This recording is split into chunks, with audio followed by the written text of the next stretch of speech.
ایک نام یہ بھی اس کا ہے، اور آج کی رات کا ایک اہم نام ہے توبہ والی رات، شب توبہ۔ تو آج یہ ٹاپک ہمارا شب توبہ ہے، توبہ کی رات۔ تو آج اسی بات پر ہماری بات رہے گی۔ جو آیت میں نے پڑھی ہے، اس سے پہلے میں آپ کو اس آیت کے متعلق بات عرض کروں، کیونکہ یہ شعبان معظم کا مبارک مہینہ ہے، اور سرکار دو عالم صلی اللہ علیہ وسلم نے فرمایا کہ شعبان میرا مہینہ ہے۔ اور جو یہ مشہور قرآن پاک کی جو آیت ہے سورہ احزاب میں، جس میں اللہ تعالیٰ فرماتا ہے کہ مشہور آیت جو تقریباً ہر مسلمان کو یہ آیت یاد ہے، جس میں اللہ تعالیٰ ارشاد فرماتا ہے ان اللہ وملائکتہ یصلون علی النبی۔ یہ آیت مبارکہ کا نزول شعبان کے اس مبارک مہینے میں ہی ہوا تھا، تو اس لیے اس مہینے کو خاص طور پر درود و سلام والا مہینہ بھی کہتے ہیں۔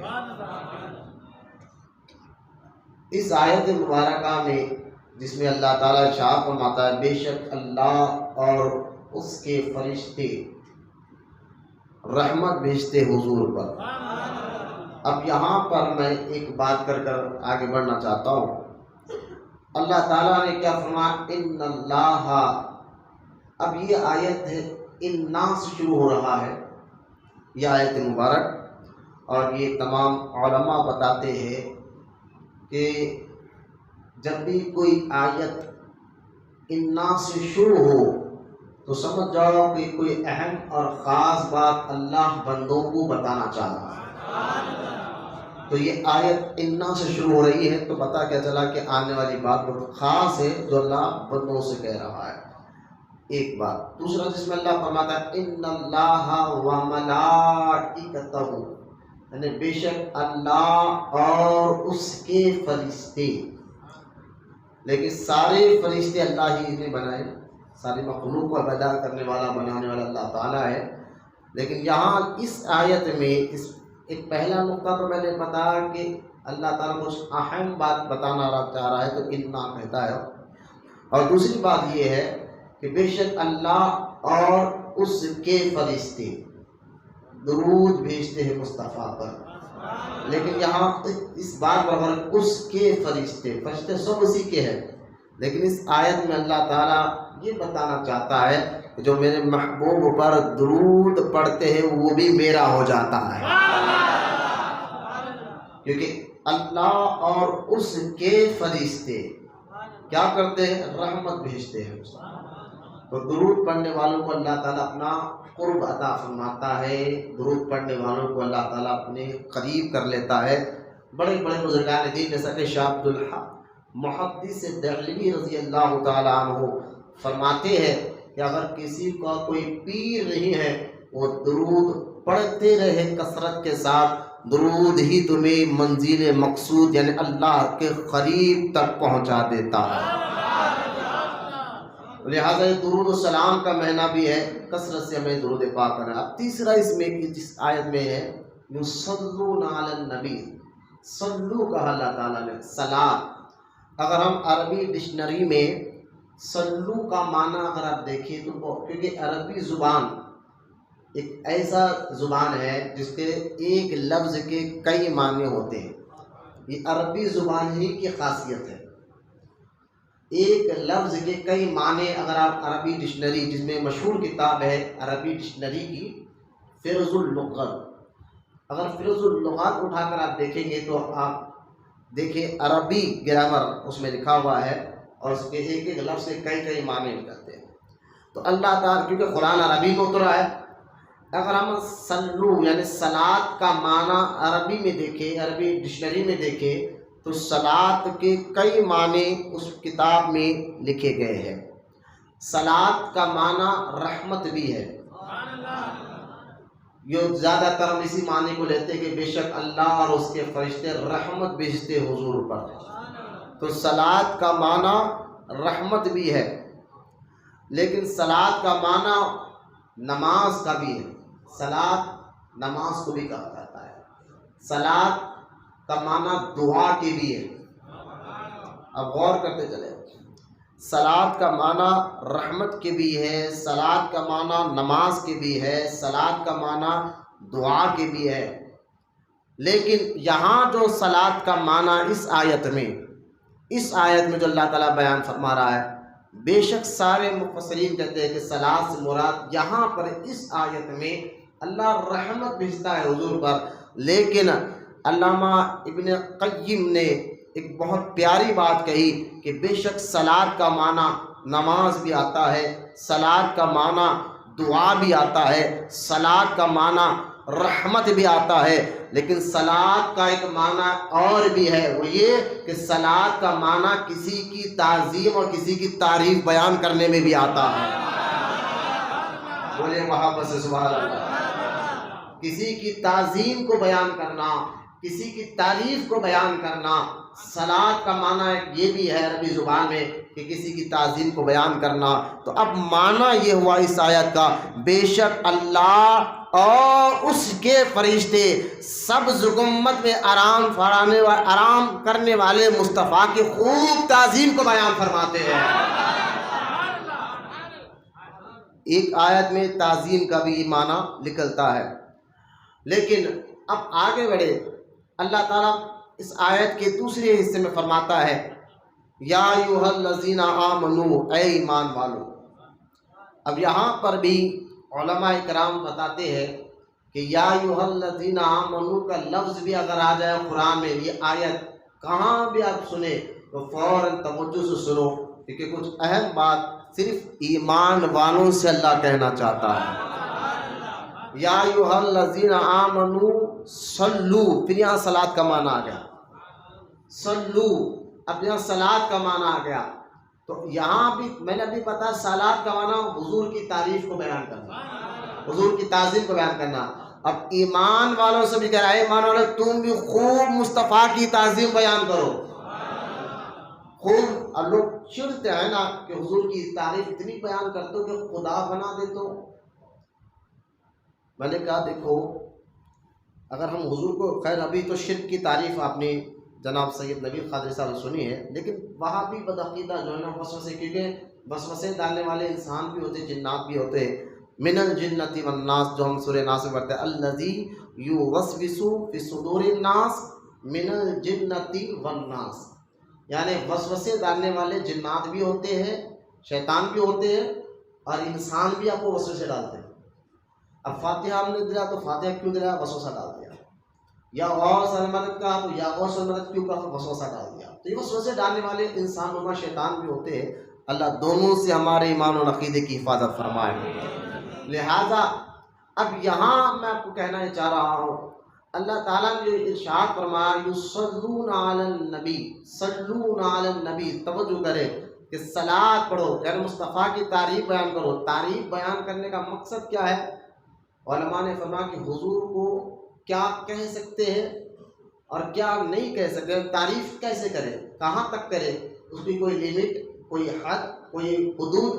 تو علماء نے فرمایا ہاں، ایک حضور کو خدا مت کہو، دیکھیے اب لمٹ بتا رہا ہوں، تعریف کس دائرے کے اندر ہمیں حضور کی کرنا ہے۔ ایک، حضور کو خدا مت کہو، دو، خدا کا بیٹا مت کہو، تین، اپنی طرح بھی مت کہو، خدا مت کہو، خدا کا بیٹا مت کہو، اور اپنی طرح بھی مت کہو، بس یہ چھوڑ کر جو چاہے مصطفیٰ کو کہو۔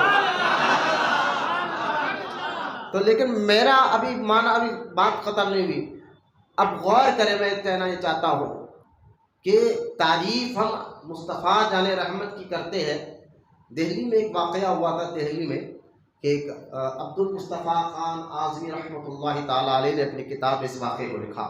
بہت بڑے عالم تھے، اللہ ان کی مزار پر کروڑوں رحمت نازل فرمائے، کیونکہ جو علماء اہل سنت جو محنت کر کر دین کا کام کیا، تبلیغ کا کام کیا، دنیا سے جانے کے بعد بھی آج لوگوں کو یاد رکھتے ہیں۔ تو عبد المصطفیٰ اعظمی رحمۃ اللہ تعالیٰ علیہ فرماتے ہیں، دہلی کے ایک جامع مسجد کے آس پاس کچھ دہلی کے ایک مسجد کا یہ واقعہ ہے کہ ایک تبلیغی جماعت کا، کیونکہ آدمی مرکز بنا ہے تبلیغی جماعت کو، لوگ تبلیغی جماعت کو بڑے سمجھتے ہیں کہ یہ بہت عاشقان رسول ہے، بہت بڑے پہنچے ہوئے لوگ ہیں، کیونکہ یہ لوگ تبلیغی جماعت، جماعتیں جو بنے ہوئے، بھائی میں پھر کہہ رہا ہوں، لڑائی جھگڑے کے لیے باتیں سمجھا رہا ہوں آپ کو، جو بنے ہیں وہ تو بتا رہا ہوں آپ کو. تو جو جماعتیں بنی ہوئی ہے، تبلیغی جماعت ہو یا اہل حدیث جماعت ہو، لوگ کہتے ہیں مولانا آج کے دور میں سب ایک ہونے کی ضرورت ہے، کہ جو دشمن ہوتا ہے وہ یہی دیکھتا ہے کہ تم سنی ہو یا وہابی ہو، بس تمہیں چہرے کی داڑھی دیکھتا ہے، ٹوپی دیکھتا ہے، وہ تم پہ وار کرنے لگ جاتا ہے. آج کے دور میں سنی وہابی کا جھگڑا نہیں ہونا چاہیے. خاص طور وہ جو سیاست دان ہوتے ہیں نا، یہ بات بہت کہتے ہیں. میں نے کہا بھائی ٹھیک ہے، پہلے اس کا جواب میں دے دیتا ہوں. پھر ان سیاست دانوں سے ہمارا سوال یہ ہے کہ الیکشن کے وقت تم دوسری پارٹیوں کو کیوں برا کہتے ہو؟ تم کہہ رہے تمہارا یہ نعرہ ہے کہ کسی کو برا مت کرو، سن میں لکھ ہو جاؤ. میں نے کہا پھر تم تمہاری ایک کوئی پارٹی ہو، پھر تم دوسری پارٹی کو کیوں برا کہتے ہو؟ تو کہتے ہیں مولانا وہ کرسی کے لیے بولنا پڑتا ہے. میں نے کہا سارے جھگڑے کرسی کے لیے اصل میں. تو کرسی کے لیے تم بولتے ہو، ہم ایت الکرسی کے لیے ضرور بولا کر رہے ہیں. یعنی ہم ایمان اور عقیدے کو بچانے کے لیے وہ لوگوں کو اویئر کریں گے، سمجھائیں گے. علماء کی ذمہ داری کہ عوام کو ان باتوں کو سمجھائے، یہ ذمہ داری علماء کی. ہم لڑاتے نہیں، سمجھا رہے ہیں آپ کو. ایک بات. اور دوسری بات یہ ہے کہ تبلیغی جماعت ایک ایسی جماعت ہے اس دور میں، جو آج تلنگانہ، ہمارے جو حیدرآباد تلنگانہ ہے نا، تلنگانہ کے ہر گاؤں میں یہ لوگ بسے ہوئے ہیں. کیونکہ آج دیکھیں پہلے سے گاؤں کے لوگ، دیہات کے لوگ بڑے بدو قسم کے لوگ ہوتے ہیں. محنت کرنا، کھانا پینا ان کی زندگی اتنی ہوتی ہے، تو پیسے بھی بہت کم نکالتے ہیں. تو جتنے دیہات میں مساجد ہے نا، تو دیہات میں جو مساجد ہیں ان مساجدوں میں قبضہ ان لوگوں کا ہے، تبلیغی جماعت کا. کیونکہ گاؤں کے لوگ زیادہ سے زیادہ 4 یا 5 ہزار روپے دیتے ہیں.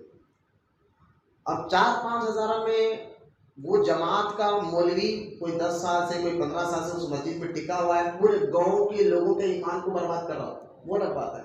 لیکن آپ پڑھیں گے 5 ہزار میں آج کے دور میں ہوتا کیا ہے آپ کے.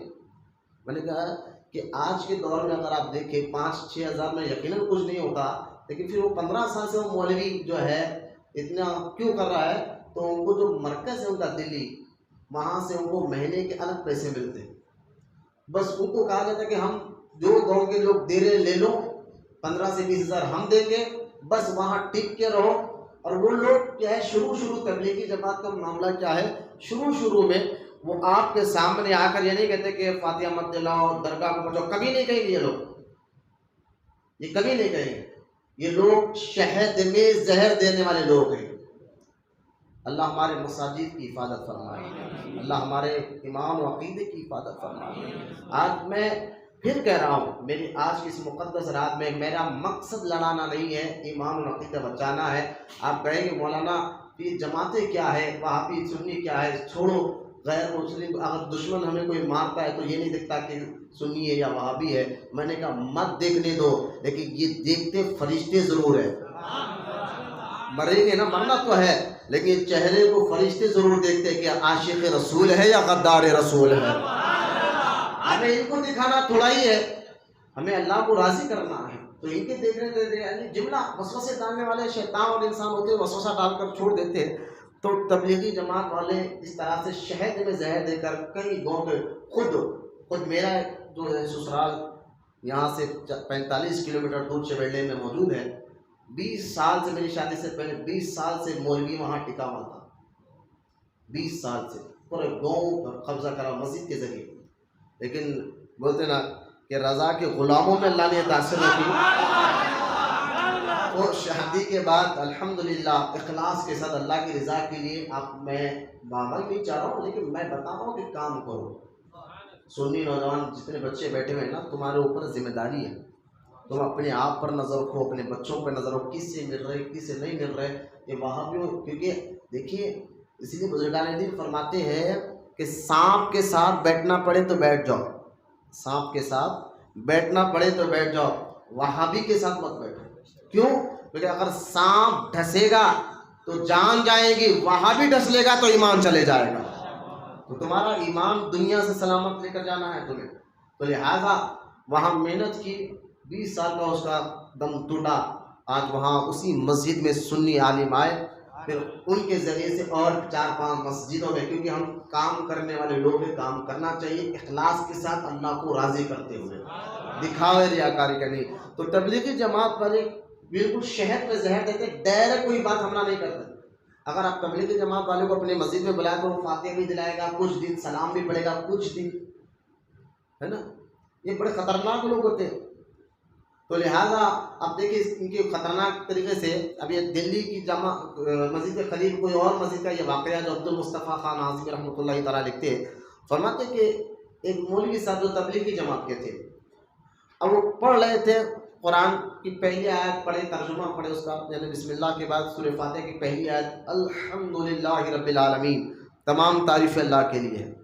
اب یہ آیت کا معنی لوگوں کو مولوی صاحب سمجھا رہے ہیں، ذہن تبلیغی جماعت کا ہے، لیکن دیکھیں اب زہر کیسا اگڑ رہا ہے، میٹھے انداز میں زہر اگڑ رہا ہے۔ دیکھو یہ آیت میں اللہ کہتا ہے تمام تعریف اللہ کے لیے، تمام تعریفیں اللہ کے لیے، بولے ہاں یہ آیت ہے، اس کا معنی بھی درست ہے، صحیح، تمام تعریفیں اللہ کے لیے۔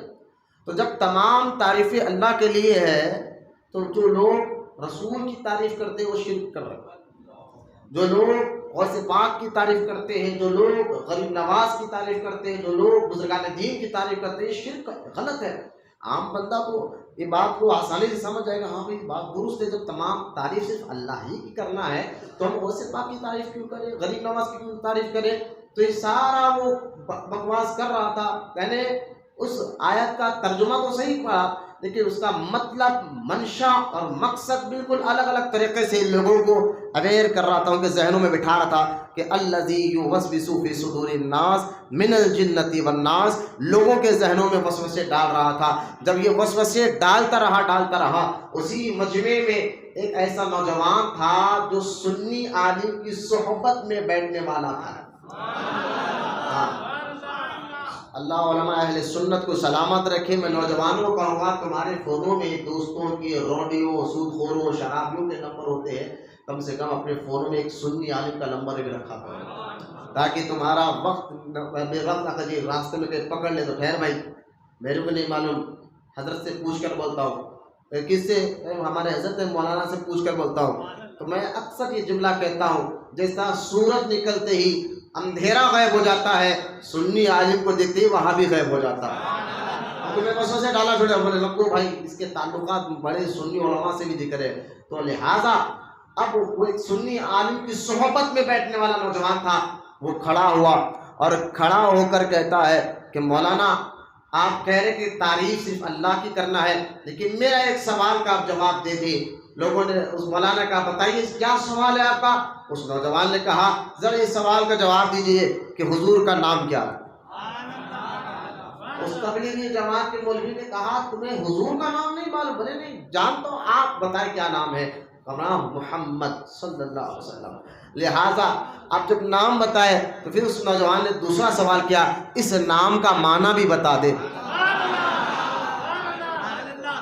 اس نام کا معنی بھی بتا دیجئے۔ تو اب وہ تھوڑا سا چوکا، نہیں مولانا، کیونکہ لوگ بیٹھے تھے، سب اس کا چہرہ تک کریں، اب بولنا ہی پڑے گا نا، لہٰذا مولانا بتائے نا کہ اس نام کا معنی کیا ہے؟ ڈرتے ڈرتے کہا محمد کا معنی ہے تعریف کیا ہوا۔ اب اس نوجوان نے کہا آپ تو تب سے کہہ رہے تھے تعریف صرف اللہ کی کرنا ہے، لیکن اللہ نے نام ہی حضور کا رکھا ہے محمد، اس کا معنی ہی تعریف کیا ہوا ہے۔ اب اس آیت کا صحیح معنی میں آپ کو بتاتا ہوں، یقیناً تعریف اللہ ہی کے لیے، لیکن میں اکثر مثال دے کر آپ کو سمجھاتا ہوں، اگر لکڑی کرسی کی تعریف کرو تو کرسی بنانے والے ہی کی تعریف ہوتی ہے نا، میاک کی تعریف کرو میاک بنانے والے کی تعریف ہوتی ہے، کپڑے کی تعریف کرو تو کپڑا بنانے والے کی تعریف ہوتی ہے، غوث اعظم کی تعریف کرو تو رب ہی کی تعریف ہوتی ہے، غریب نواز کی تعریف کرو تو رب ہی کی تعریف ہوتی ہے، حضور کی تعریف کرو تو حضور کو بنانے والے رب ہی کی تعریف ہوا کرتی ہے۔ اب خود قرآن میں یہ تو عقلی طور پر میں نے آپ کو سمجھایا، لیکن یہاں میں آیت دیکھ کے جس میں اللہ خود کہتا ہے صلو علی النبی، میں مصطفیٰ کی تعریف کرتا ہوں، بولنا سبحان اللہ۔ اور پھر اللہ نے وعدہ کیا ہے، وعدہ لے رہے ایمان، یا ایھا الذین آمنوا صلو، بات ختم کر دینا چاہیے، اے ایمان والو تم بھی میرے مصطفیٰ کی تعریف کو نہیں، بلکہ کہا یا ایھا الذین آمنوا صلو، تم تعریف کرو گے میرے مصطفیٰ کی عزت تعظیم کرو گے. آگے کہا یا اللہ ہم ضرور کریں گے، ہم تیرے بندے تیرے حکم پر تو سارا کام کریں گے. لیکن اللہ فرماتا نہیں، وعدہ کرو کیا، یا ایھا الذین آمنوا صلو علیہ وسلموا تسلیما، مجھ سے وعدہ کرو اس بات کا کہ میرے مصطفیٰ کی تعریف ہر حال میں کرتے رہو گے. تو خیر میرا ٹاپک درود و سلام نہیں ہے، ورنہ یہ آیت بتا رہی ہے کہ حضور کی تعریف کرنے کا حکم خود اللہ تعالیٰ قرآن میں دیتا ہے. تو کسی کی تعریف، حضور کی تعریف کرنے سے کیا کہ شرک ہو جائے گا؟ نہیں، ایسا نہیں ہے. درود و سلام پڑھنا چاہیے. اور سرکار خود قرآن کے ایک نہیں کئی اور بھی قرآن پاک میں آیتیں موجود ہے جس میں اللہ تعالیٰ نے حضور کی تعظیم کرنے کا حکم اہل ایمان کو عطا فرمایا. لہٰذا یہ شعبان معظم کا مبارک مہینہ ہے، اور اس مہینے میں ہمیں کثرت کے ساتھ درود سلام بھی پڑھنا چاہیے. آئیے محبت اور عقیدت کے ساتھ پیارے آقا صلی اللہ تعالی علیہ وسلم کے بارگاہ اقدس میں با آواز بلند درود پاک کا نذرانہ پیش کری. سب مل کر سیدنا مولانا محمد معدن الجود والکرم والا آلہ وبارک وسلم. صلاۃ و سلام علیک یا رسول اللہ صلی اللہ تعالی علیہ وسلم. اب یہاں میں آپ کو بتانا چاہتا ہوں، دیکھیے میرے سامنے بھی جو کتاب کا جو فوٹو رکھی ہوئی ہے، ساری کتابیں میرے پاس روم میں ہی موجود ہے، لیکن میں آج کل اس کو استعمال کر رہا ہوں. نیٹ کا زمانہ ہے تو اچھی چیز کے لیے استعمال کرنا اچھی چیز ہے. لہذا غنیۃ الطالبین جو غوث پاک کی لکھی ہوئی کتاب ہے، کس کی کتاب ہے؟ غوث پاک کی لکھی ہوئی کتاب ہے. ہاں، 11ویں والے پیر کی کتاب ہے. غوث پاک کی لکھی ہوئی کتاب ہے غنیۃ الطالبین. تو غوث اعظم شعبان کے مہینے کے متعلق کچھ بات کر رہے ہیں. کون؟ غوث پاک. شعبان کا مہینے کی یعنی خاص طور 15ویں شب آج کی رات کے بارے میں غوث اعظم بول رہے ہیں. اب پریشان مت ہو وہابی بدعقیدہ اگر اس رات کو اپنے مسجدوں کو لاک ڈال کر بھاگ جائے، جو ان کی عمارتیں ہیں لاک ڈال کر بھاگ جائے، پریشان مت ہو کہ یہ وہ مقدر، کیونکہ اگر فتنے زیادہ ہو جائے اور آپ عوام پریشان ہو جائے کہ وہابی کہہ رہا ہے کہ ہم صحیح ہے، اور تبلیغی کہہ رہا ہے کہ ہم صحیح ہے، دیوبندی کہہ رہا ہے کہ ہم صحیح ہے، تو عام آدمی پریشان ہو کہ صحیح کون ہے. تو بزرگان فرماتے پریشان مت ہو، خبر والوں کو دیکھو ان کا عقیدہ کیا تھا، اہل قبور کو دیکھو ان کا عقیدہ کیا تھا. تو غوث پاک اس رات کو مناتے تھے، تبھی تو اپنی کتاب میں اس کے فضائل لکھے. لہذا یہ رات آج سے نہیں، غوث پاک کا زمانہ کب کا؟ 800 سال پرانا. آج سے تو آج سے 800 سال پہلے مسلمانوں کا عقیدہ دیکھو، اور آج کے 2 ٹانگ کے جانور کے عقیدے کو دیکھ کر اپنے ایمان برباد مت کرو. غوث پاک اس رات کو بارے میں بتانے سے پہلے ایک آیت پڑھ رہے غوث پاک سورہ نحل کی. اب یہ آیت میں غوث پاک یہ رات کے بارے میں کہہ رہے ہیں. غوث اعظم وہ آیت پڑھ رہے ہیں، آیت سنیں آپ، کون اٹھ رہا جا رہا مت دیکھیں، میری طرف غور فرمائیں. اللہ فرماتا، غوث اعظم اپنی کتاب میں لکھتے ہیں، فرماتے ہیں اللہ تعالیٰ فرماتا ہے وَرَبُّكَ يَخْلُقُ مَا يَشَاءُ وَيَخْتَارُ. یہ سورہ نحل کی آیت پاک ہے. اس کا معنی ہے اور تیرا رب، وَرَبُّكَ اور تیرا رب، يَخْلُقُ پیدا کرتا ہے جسے چاہے، ما یشاء و یختار اور پیدا کرنے کے بعد جسے چاہے پسند فرما لیتا ہے. ساری کائنات کو اللہ ہی بنایا نا، یہ پیدا رب ہی کرتا ہے، پسند بھی اللہ ہی کر لیتا ہے. میں نے کہا وہابیوں کبھی یہ آیت بھی پڑھ کر لوگوں کو بتاؤ کہ غوث اعظم کو بنا رب ہی نے اور پسند بھی رب نے کیا ہے. تو خیر یہ آیت، جب یہ آیت غوث پاک پڑھ کر فرماتے ہیں، پھر اللہ تعالیٰ نے غوث اعظم کہہ رہے ہیں یہ بات، یہ آیت پڑھنے کے بعد غوث اعظم فرماتے ہیں پھر اللہ تعالیٰ نے سارے کائنات میں سارے کائنات کی مخلوق میں یعنی خاص طور فرشتوں کو سب کو بنایا رب نے، لیکن پھر 4 کو چن لیا اللہ نے. 4 کو چنا، فرشتوں میں 4 کو چنا. فرما کون؟ جبریل علیہ السلام، میکائیل علیہ السلام، اسرافیل علیہ السلام، عزرائیل علیہ السلام. فرشتوں کی تعداد کوئی نہیں جانتا کیا ہے، لیکن غوث اعظم فرماتے ہیں کہ رب 4 کو منتخب کر لیا فرشتوں میں، اور ان 4 میں سے ایک کو اور قریب کرے، وہ جبریل علیہ السلام ہے۔ اسی طرح غوث اعظم فرماتے سارے کم و بیش 1,24,000 نبیوں کو اللہ نے دنیا میں بھیجا، اور ان میں سے 4 کو خاص کر لیا، 4 کو خاص کر لیا۔ ان 4 میں سے ایک نبی کا نام ابراہیم علیہ السلام، دوسرے حضرت موسیٰ علیہ السلام، اور تیسرے عیسیٰ علیہ السلام، اور چوتھے حضور اکرم صلی اللہ علیہ وسلم۔ اور پھر غوث اعظم فرماتے ان 4 میں سے ایک کو سرکار اللہ تعالیٰ نے خاص کر لیا، وہ مدینے والے آقا حضور کی ذات مبارکہ ہے۔ اب غوث پاک کا عقیدہ دیکھیں، آج کچھ لوگ غوث پاک کے اولاد کا دعویٰ کر رہے ہیں اور غوث پاک کے بتاوے طریقے سے ہی ہٹے ہوئے۔ ہاں، قادری بننا اور ہے، قادری رہنا اور ہے۔ اپنے آپ کو قادری تو کہہ رہے ہو، اور پھر چہرے پہ نہ داڑھی ہے نہ نماز کی پابندی ہے، پھر ہم قادری ہیں۔ یہ کہنے والوں غور سے سنو، قادری دامن میں آنے کے بعد کوئی بے نمازی ہو جائے ہو نہیں سکتا، کیونکہ جب غوث پاک جا رہے، چور نے پیچھے سے آ کر غوث پاک کے بھاری جھپے کو پکڑا تاکہ کھینچ کر لے لوں، لیکن غوث اعظم نے دعا کی، اللہ جو میرے دامن کو پکڑا ہے، چاہے کسی نیت سے پکڑا، اب یہ چور ہو لیکن اس کو تو خود بنا دے۔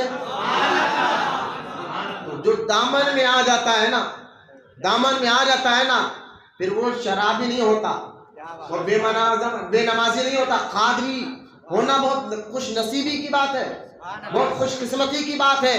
اس لیے تو اعلیٰ حضرت فرماتے ہیں قادری کر، خالی قادری بننے سے نہیں ہوتا، آگے فرماتے ہیں اعلیٰ حضرت قادری رکھ۔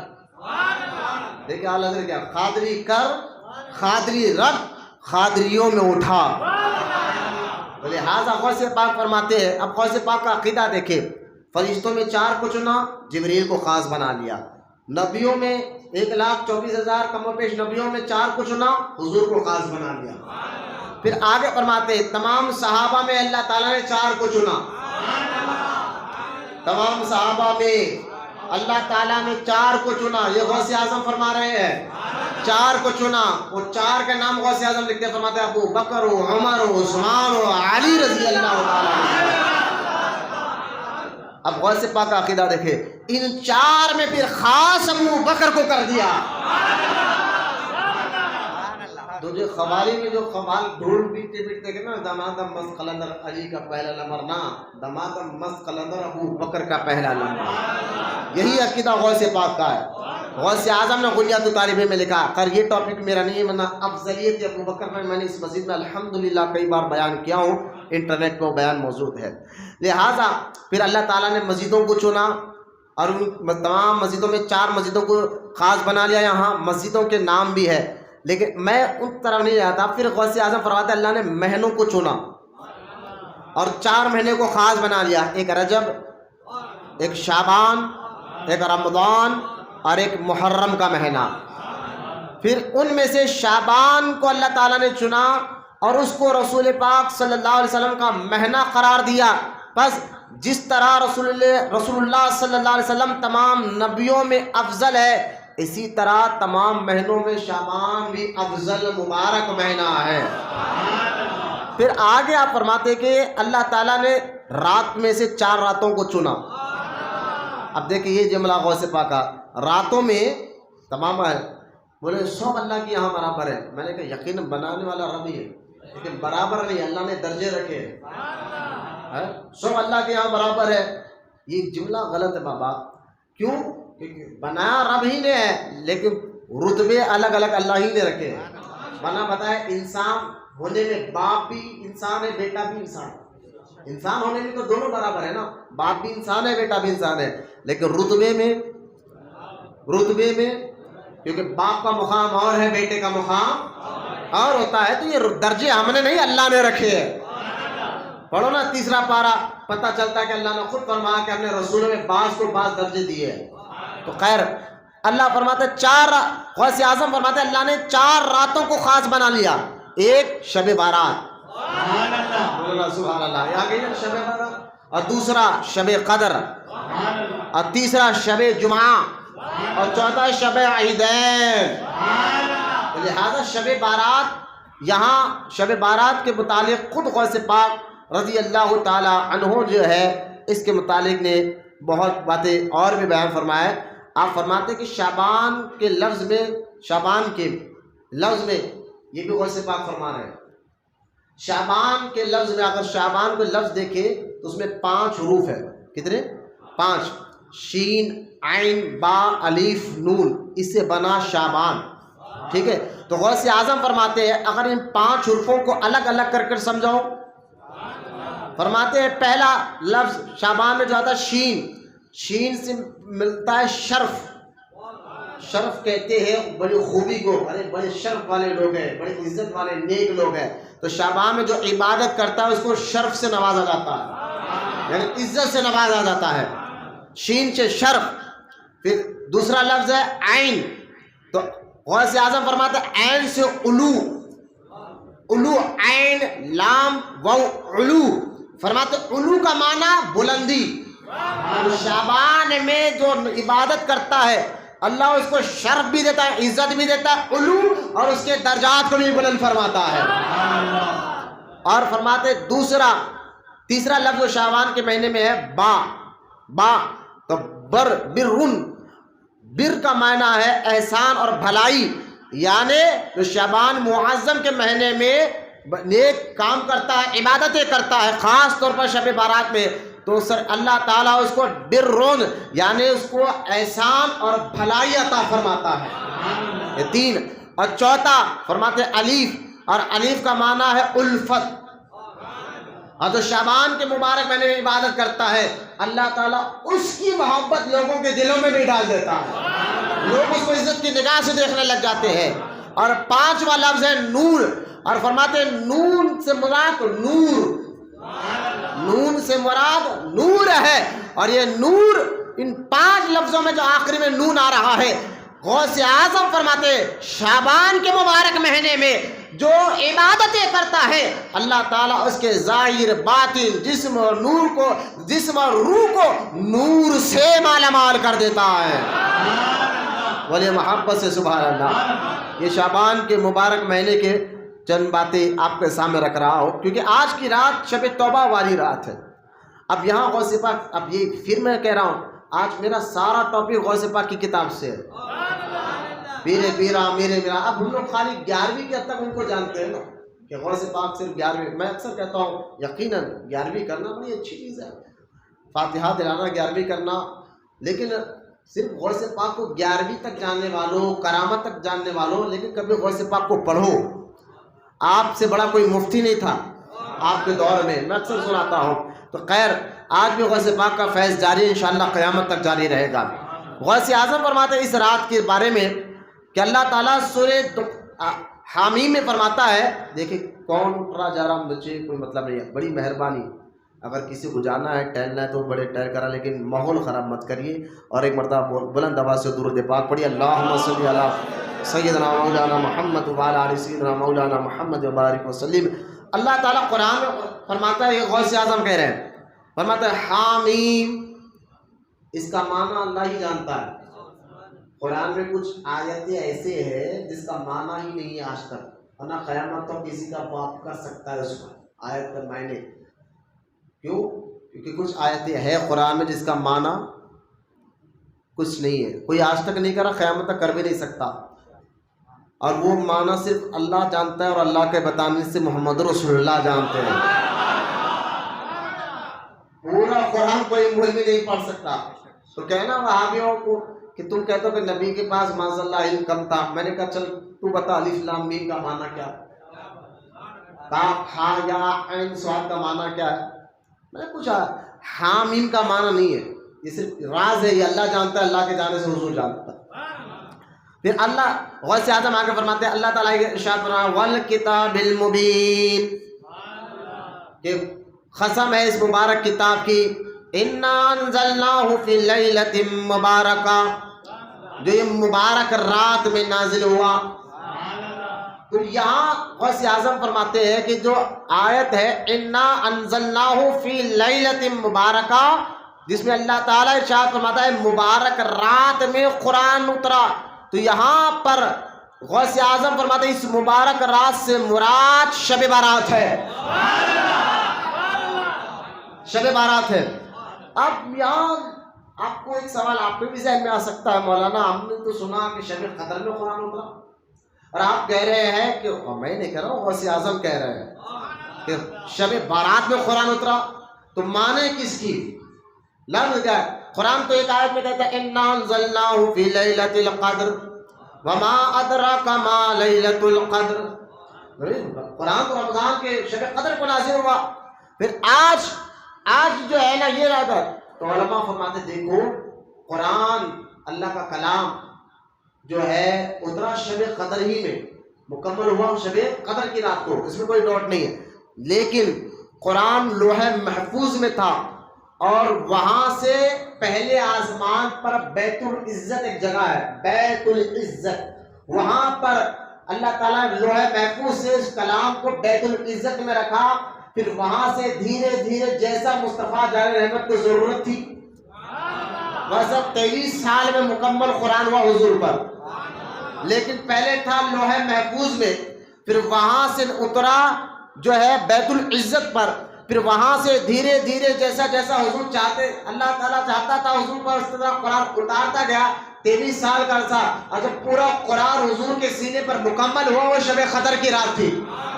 تو جس رات قرآن لوح محفوظ سے پہلے آسمان بیت العزت پر رکھا گیا، وہ رات شب بارات کی تھی، وہ رات شب بارات کی رات تھی۔ اس لیے غوث اعظم فرماتے اللہ نے اس رات کو یعنی مبارک والی رات کہا ہے۔ پھر غوث اعظم فرماتے ہیں صرف اللہ نے رات کو نہیں، اگر ہم قرآن پڑھے، قرآن پڑھے تو اللہ تعالیٰ نے بہت سے چیزوں کو مبارک والی چیز کہا۔ اب غوث اعظم فرماتے جیسا کہ اللہ تعالیٰ نے قرآن پاک میں خود قرآن کو کہا کہ یہ قرآن مبارک ہے، یہ آیت غوث اعظم نے قرآن کو، اب دیکھیں شب بارات کو کہا مبارک والی رات، قرآن کو کہا یہ بھی مبارک والی رات۔ آگے غوث اعظم فرماتے جو آسمان سے بارش اترتی ہے، قرآن میں آیت غوث اعظم آیت دیکھ رہے ہیں، فرماتے اللہ تعالیٰ کہ پانی بھی مبارک ہے، پانی کو بھی مبارک کہا، قرآن کو بھی مبارک کہا۔ پھر آگے غوث اعظم فرماتے ہیں کہ دیکھو اللہ تعالیٰ نے جو ہے والتین والزیتون یعنی زیتون کے جو جھاڑ ہوتا ہے نا، زیتون شریف کا جھاڑ، اس کو بھی مبارک کہا۔ کس کس کو مبارک کہا؟ شب بارات کی رات کو مبارک رات کہا، قرآن کو مبارک کہا، پانی کو مبارک کہا۔ غوث اعظم کا علم دیکھیے، غوث پاک کا علم دیکھے، وہ پانی کو مبارک کہا، اور زیتون کے مبارک جھاڑ کو بھی برکت والا جھاڑ کہا، مبارک والا جھاڑ کہا۔ پھر غوث اعظم فرماتے ہیں اللہ تعالیٰ نے عیسیٰ علیہ السلام کو بھی مبارک والا کہا، خود عیسیٰ علیہ السلام کا قول ہے وَجَعَلْنِي مُبَارَكًا أَيْنَمَا كُنْتُ، اور مجھے برکت والا بنا گیا ہے۔ خود عیسیٰ علیہ السلام کا قول اللہ تعالیٰ نے جو ہے قرآن میں ذکر فرمایا، عیسیٰ علیہ السلام کو برکت والا کہا۔ آگے آپ دیکھیں غوث اعظم ارشاد فرماتے ہیں کہ اللہ تعالیٰ نے حرم یعنی کعبۃ اللہ کو بھی مبارک کہا۔ تو ان تمام حوالوں سے غوث اعظم بتانا یہ چاہتے ہیں کہ یہ تمام یعنی پانی کو مبارک کہا، قرآن کو مبارک کہا، اور جو ہے زیتون کے جھاڑ کو مبارک کہا، عیسیٰ علیہ السلام مبارک بندے کی طرح بن کر آئے ہیں، اور اللہ تعالیٰ نے شب بارات کو بھی مبارک والی رات کہا ہے۔ اب مبارک والی رات کیوں کہا میں ابھی بتاؤں گا آپ کو۔ اب دیکھیں یہاں میں آپ کو بتانا چاہتا ہوں مبارک والی رات کیوں ہے، برکت والی رات کیوں ہے۔ شب بارات میں مین بات کیا ہے کہ یہاں اصل جو بات یہ ہے کہ شب بارات میں آپ کے نام اعمال یعنی سال بھر کے لیے جو آپ اگلے شب بارات سے یہ شب بارات تک جو آپ کیے وہ فیل بند ہو رہی ہے۔ پھر اگلے شب بارات تک آپ کیا کیا کرو گے، آپ ہم کیا کیا کرو گے، اس سارے باتیں اب جو اللہ تعالیٰ نے فرشتوں کو مقرر کیا ہے نا ان کو بتائے گا کہ اگلے سال تک بندہ کیا کرے گا، زمین پر کیا ہوگا، کیونکہ ہوا چلانے کے لیے اللہ نے فرشتوں کو رکھا، چاند چلانے کے لیے، تارے چلانے کے لیے، سورج چلانے کے لیے، رزق بانٹنے والے بھی فرشتے اللہ نے رکھے، بانٹتا اللہ ہی ہے، ذریعہ فرشتوں کو بنا دیتا ہے۔ تو ساری کائنات، تو اب یہ جو ذریعہ اللہ تعالیٰ نے بنائے ہیں لیکن میں ایک آخری بات جو غوث اعظم کہہ رہے ہیں، آج تک وہابیوں کو یہ رات کے بارے میں نظر کیوں جگتے ہو، وجہ کیا ہے بنانے کی؟ میں نے کہا یہ شب بارات ہے، بولے شب بارات کا ذکر کہیں نہیں ہے۔ میں نے کہا بھائی جامع ترمذی اٹھا کر دیکھو، امام ترمذی رحمۃ اللہ تعالی علیہ نے حدیث پاک لائی ہے سیدہ عائشہ صدیقہ رضی اللہ تعالی عنہا سے۔ امام ترمذی کون ہے؟ اور ساری باتیں تھوڑا علمی ہوگی اور میں ٹھہر ٹھہر کر آپ کو سمجھ میں اس طرح سے باتیں کر رہا ہوں۔ امام ترمذی کون ہے؟ یہ شاگرد ہے امام بخاری کے۔ امام ترمذی شاگرد ہے امام بخاری کے۔ تو امام ترمذی رحمۃ اللہ تعالی علیہ فرماتے ہیں کہ سیدہ عائشہ صدیقہ رضی اللہ تعالی عنہا ایک مرتبہ رات میں اٹھی، دیکھا سرکار اپنے حجر مبارک میں نہیں ہے، تو آپ کا خیال گیا کہ شاید حضور، کیونکہ سرکار کے 11 مقدس بیویاں تھے۔ کتنے؟ 11 تھے۔ اور کیوں حضور نے 11 شادیاں کی ہے، اس کی وجوہات بھی میں نے کئی بار بیان کیا ہوں، اپنے ذہنوں کو پا کر یہ بات سنیں۔ ہاں تھوڑا بھی خیال بدگمانی کی طرف نہ جائے، کیونکہ ہمارے خیالوں کو دیکھنے والا اللہ ہے۔ ہاں تو وہاں حضور کی بارگاہ با ادب با نصیب، بے ادب بے بد نصیب ہو جاتا ہے۔ تو لہذا اپنے خیالوں کو پاک رکھ کر، 1000 بار پاک رکھ کر میری بات کو توجہ سے سنیں۔ سرکار مدینہ علیہ السلام کا ہر عمل حکمت ہوتا ہے، وجوہات ہوتی ہے۔ اور میں نے رمضان مبارک کے مہینے میں جب سیدہ بی بی خدیجہ الکبریٰ کا یوم ہم منائیں گے، تب بھی گزشتہ سال میں نے بتایا تھا کہ حضور نے 11 شادیاں کیوں کی، اس کی وجہ آپ جانیں گے تو آپ خوش ہو جاؤ گے۔ اور ایک بات اور سن لیں کہ یہ اکثر غیر مسلم ہمیں تانا دیتے ہیں کہ سیدہ عائشہ صدیقہ رضی اللہ تعالی عنہا سے سرکار نے 6 سال کی عمر میں نکاح کیا تھا۔ یہ بات غلط ہے کہ سیدہ عائشہ کا جب نکاح حضور کے ساتھ ہوا تھا آپ کی عمر 18 سال تھی۔ تو یہ آپ کو اسی لیے کہہ رہا ہوں کہ یہ ہمیں تانا دیتے ہیں غیر مسلم کہ تمہارے نبی نے تو معاذ اللہ 6 سال کی بچے، جبکہ اگر دیکھا جائے تو اگر ہم تاریخ کو الٹ کر دیکھیں تو آج حالات تک لوگ رہے ہیں جو کم عمر میں اپنی بچوں کا نکاح کر دیتے، 11 سال 12 سال جیسے پانی کو فوراً نکاح کر دیتے۔ یہ ہر مذہب میں رہا۔ لیکن پھر میں آپ کو بتاتا ہوں سیدہ عائشہ صدیقہ طیبہ طاہرہ رضی اللہ تعالیٰ عنہ کا نکاح حضور کے ساتھ جب ہوا تو 18 سال کی عمر مبارک تھی۔ تو خیر کیوں کی، اس کی وجوہات کیا ہے، ساری ڈیٹیل میں کئی بار بیان کر چکا ہوں۔ تو سرکار کی عادت پاک یہ تھی کہ سرکار ایک بیوی کے ہر ایک کے لیے ایک دن مقرر کر دیا تھا کہ ایک دن یہاں رہیں گے، ایک دن یہاں رہیں گے، ایک دن یہاں رہیں گے۔ کیونکہ اب لوگ کہتے ہیں نا 4 کرنا جائز ہے، بیوی کو جو اکثر مرد ڈراتے ہیں، قرآن میں ہے 4 کرنا جائز ہے، بالکل جائز ہے۔ لیکن یہ جو آیت ہے نا سورہ نساء میں موجود ہے کہ مرد 1 کر کے، اگر نہیں تو 2 یا 3 یا 4، یہاں پڑھ کر بہت 4 کرنا جائز ہے۔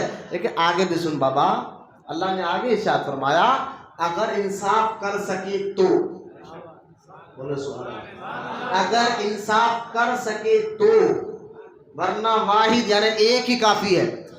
یہ آیت بھی آگے چل کے، کیونکہ قرآن میں کوئی گڑبڑی نہیں، قرآن میں کوئی ملاوٹ نہیں۔ سب سے زیادہ بہترین اخلاق اگر کوئی سکھاتا ہے تو اللہ کا کلام قرآن سکھاتا ہے۔ ورنہ عقل والے عیب لگاتے کہ یہ دیکھو قرآن تمہارا جو عورتوں پر ظلم سکھایا معاذ اللہ 4 کرو کہہ کر، نہ، قرآن اللہ کا کلام جس میں کوئی عیب نہیں، کوئی خرابی نہیں ہے۔ تو لہذا قرآن کو پڑھو اور سمجھو۔ قرآن میں اللہ فرماتا 4 کر سکتے، لیکن فرمایا انصاف کر سکے تو۔ کئی ایسے لوگ کو میں نے خود دیکھا، سنا ہے، آنکھوں سے دیکھا بھی، کانوں سنا بھی ہے، تو شوق میں تو کر لیے شادی دوسری، لیکن آج وہ دوسری بیوی بیچاری دانے دانے کو محتاج ہے، اور پہلی بیوی کہ ہاں جائیں گے تو دیکھو ابھی 2-4 ڈر کے للو میاں بیٹھ گئے گھر میں۔ کرا کیوں؟ پھر وہ جو جس کو کرا ہے اس کا حق کون ادا کرے گا؟ نام نقطہ جو مرد پر حق رکھا گیا عورت کے لیے کہ اس کے لیے گھر کا انتظام کرے، کپڑوں کا انتظام کرے، کھانے پینے کا انتظام کرے، یہ حقوق ہے۔ اور یہ حقوق چھوڑ کر للو میاں جو ہے پہلی سب میں نماز پڑھ لے، دوسری بھی رو رہی بیچارے، کھانے کو نہیں ہے، گھر رہنے کو نہیں ہے۔ تو خدا کے واسطے اسلام کے صحیح معنی اور مفہوم کو آپ سمجھے۔ لہٰذا اللہ کے رسول صلی اللہ تعالی علیہ وسلم کا انصاف دیکھے، کیونکہ انصاف سکھایا ہی حضور ہے نا، بولیے سبحان اللہ، عدل انصاف سکھاتے ہی حضور ہے۔ تو لہذا اللہ کے رسول صلی اللہ علیہ وسلم نے 11 مقدس بیویوں کے ایک ایک رات مقرر، آپ یہاں رہیں گے تو کل یہاں، پرسوں یہاں، پرسوں یہاں۔ اور سیدہ عائشہ صدیقہ کی باری تھی، وہاں سرکار آرام کر رہے تھے اور شب بارات کا رات تھی. آدھی رات کو سرکار اٹھے اور باہر نکلے. سیدہ عائشہ صدیقہ سے نہیں، حضور آج تو میری رات تھی نا، میری باری تھی سرکار، اب یہ تو ہو نہیں سکتا کہ سرکار علیہ السلام انصاف نہ کرے. لیکن خیال آیا نا، فطری تقاضا کہ شاید حضور کہاں گئے، اور ڈھونڈتے ڈھونڈتے حضور کو چلے گئے تو سرکار کو دیکھا وہ سرکار جنت البقیع میں ہے. سرکار نے سید عائشہ کو دیکھ کر کہا عائشہ تو سمجھتے ہو کہ نبی انصاف نہیں کرے گا؟ کوئی سمجھ کہ میں دوسرے تو آج تمہاری باری رکھ کر دوسرے کا جاؤں گا؟ حضور خیال تو ہی آ رہا تھا، لیکن عائشہ جانتے ہو میں کیوں آیا؟ آج کی رات کیا ہے؟ آج کی رات کیا ہے تم جانتی ہو؟ تو سیدہ عائشہ صدیقہ عقیدہ دیکھیے، فرما واللہ رسول عالم، اللہ اور اس کا رسول بہتر جانتا ہے. یہ کہنا کہ اللہ بہتر جانتا صحیح ہے، لیکن اللہ اور اس کا رسول بہتر جانتا یہ کہنا بھی صحیح ہے. یہ کہنا کہ اللہ بہتر جانتا ہے یہ بولو میاں، رسول کہاں جانتے؟ میں نے کہا بھائی تو جو ہے نا دو ڈانگ کا جان، تو نبی کو کیا سمجھے، ہے نا. لہذا سیدہ عائشہ صدیقہ نے اللہ اس کا رسول بہتر جانتا ہے کیا ہے. تو سرکار نے فرمایا کہ آج کی رات شب بارات کی رات ہے، اللہ تعالیٰ پہلے آسمان پر تجلی فرماتا ہے. دیکھیں اللہ نیچے اوپر دائیں بائیں آنے سے پاک ہے، اللہ جگہ سے پاک ہے. غور سے سنیں آپ، اللہ جگہ سے پاک ہے. لیکن یہاں سمجھانے کے لیے یعنی اللہ کی رحمت بہت قریب ہو جاتی ہے آج کی رات، اللہ کی رحمت بہت قریب ہو جاتی ہے آج کی رات. اور سرکار علیہ الصلوۃ والسلام فرماتے ہیں اللہ تعالیٰ ندا پہلے آسمان پر اس کی تجلی ڈالتا ہے اور ندا دینے والا ندا دیتا ہے، کون ہے جو مانگنے والا کہ آج مجھ سے رزق مانگے. یار روز تو ہم مانگتے ہیں، لیکن خود دینے والا کہہ رہا ہے مانگو، خود دینے والا کہہ رہا ہے مانگو، جس کی قدرت کی کوئی اندازہ نہیں کر سکتا، جس کی طاقت کا کوئی اندازہ نہیں کر سکتا. اگر وہ نوازنے پہ آئے تو نواز دے زمانہ، وہ نوازنے پہ آئے تو نواز دے زمانہ، وہ کریم ہی تو ٹھہرا تو کرم کا کیا ٹھکانہ. لوگ کہتے ہیں نا کہ حضور ہماری دعائیں قبول نہیں تھی، بولے مانگنے کی رات ہے، آج مانگنے کی رات ہے، شب توبہ والی رات ہے. اللہ سرکار فرماتے ہیں، حضور فرما رہے، اللہ فرماتا ہے کہ لہذا مانگو نا کیا مانگتے ہو، رزق مانگو دوں گا، جو مانگنے کو دوں گا. اب یہ ندا طلوع فجر تک اللہ کی جانب سے ہوتے رہتی ہے کہ جو مانگنا ہے مانگو. اب یہ حدیث پڑھ کر وہابیوں کو سناؤ تو وہابی کہتے ہیں دیکھو یہ حدیث ضعیف ہے. اب یہ لوگ اب عام آدمی بیچارے بنڈی چلانے والے، آٹو چلانے والے، ہوٹلوں میں بیٹھے والوں کو کہتے ہیں ہاں یہ حدیث ہے ترمذی شریف میں، لیکن آپ کو معلوم یہ حدیث ضعیف ہے. اب ضعیف ہے مطلب وہ آپ عام آدمی کیا سمجھے گا؟ یہی آپ کو اب میں بولوں گا حدیث ہے، حدیث ضعیف ہے، وہ تو آپ سمجھیں گے اچھا جھوٹی حدیث ہوگی. ضعیف حدیث کا مطلب جھوٹی نہیں ہے. اگر حدیث جھوٹی ہوتی تو اس کو موضوع کہا جاتا ہے، گڑی ہوئی حدیث. لیکن یہاں امام ترمذی کہتے ہیں حدیث ہے لیکن ضعیف ہے، مطلب حدیث تو ہے، ضعیف ہے ایسا مطلب یہ نہیں کہ گڑی ہوئی ہے، جھوٹی نہ.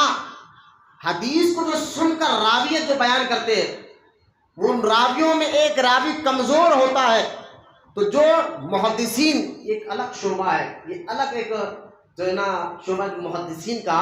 تو محدثین کہتے ہیں کہ جو حدیث ہمیں صحیح راویوں سے مل کر آتی ہے، مثال دے رہا ہوں میں، اللہ آپ کو سمجھنے کی توفیق دے. اگر راوی سمجھنا ہے کہ محدثین کا یہ طریقہ ہے کہ جس سے حدیث لیتے ہیں نا تو حدیث لینے والے کے عقیدے کو بھی دیکھتے ہیں.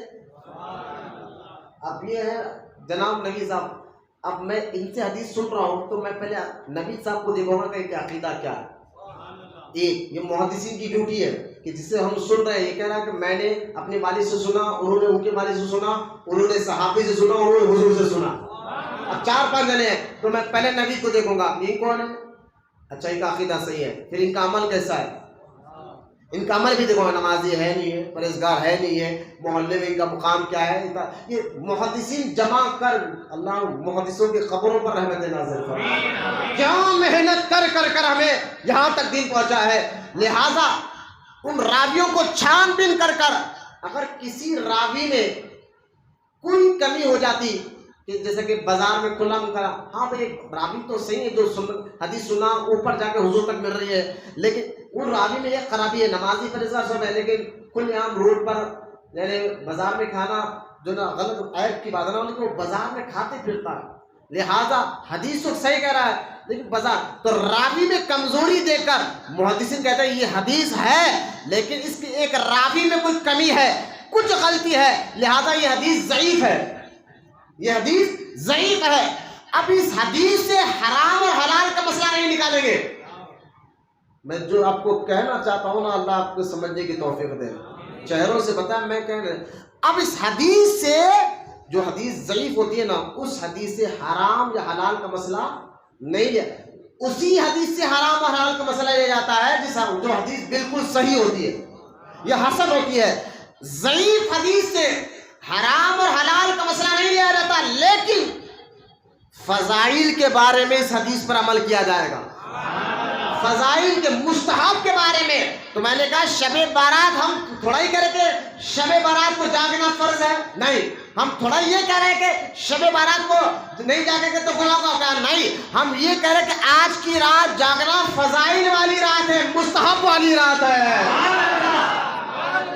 ہم تو یہ کہہ رہے ہیں حدیث کی روشنی میں کہ میں نے کہا یہ فضائل والی رات ہے، مستحب والی رات ہے، اور ایسی رات میں بندہ کرتا کیا ہے؟ عبادت۔ ارے وہابیوں تمہیں عبادت پہ بھی چین نہیں آیا، فتویٰ لگا رہے ہو کہ بدعت ہے، کس بات پر فتویٰ؟ کہ ایک مسجد میں بیٹھنا عبادت ہے، علم دین حاصل کرنا عبادت ہے، نماز پڑھنا عبادت ہے۔ بندہ شب بارات کو یا جاگنے کی رات کو کرتا کیا ہے؟ عبادت کرتا ہے، اور اگر کوئی یہ کہتے کہ عبادت ہی حرام ہے، اللہ اکبر۔ اس لیے امام محمد غزالی رحمۃ اللہ تعالی علیہ فرماتے ہیں کہ سنو، امام محمد غزالی رحمۃ اللہ تعالی علیہ مکاشف العلوم میں فرماتے ہیں فرشتوں کی دو عیدیں ہیں جس طرح انسانوں کے دو عیدیں دنیا میں، فرشتوں کے دو عیدیں ہیں اور اسی طرح انسانوں کے بھی دو عیدیں ہیں۔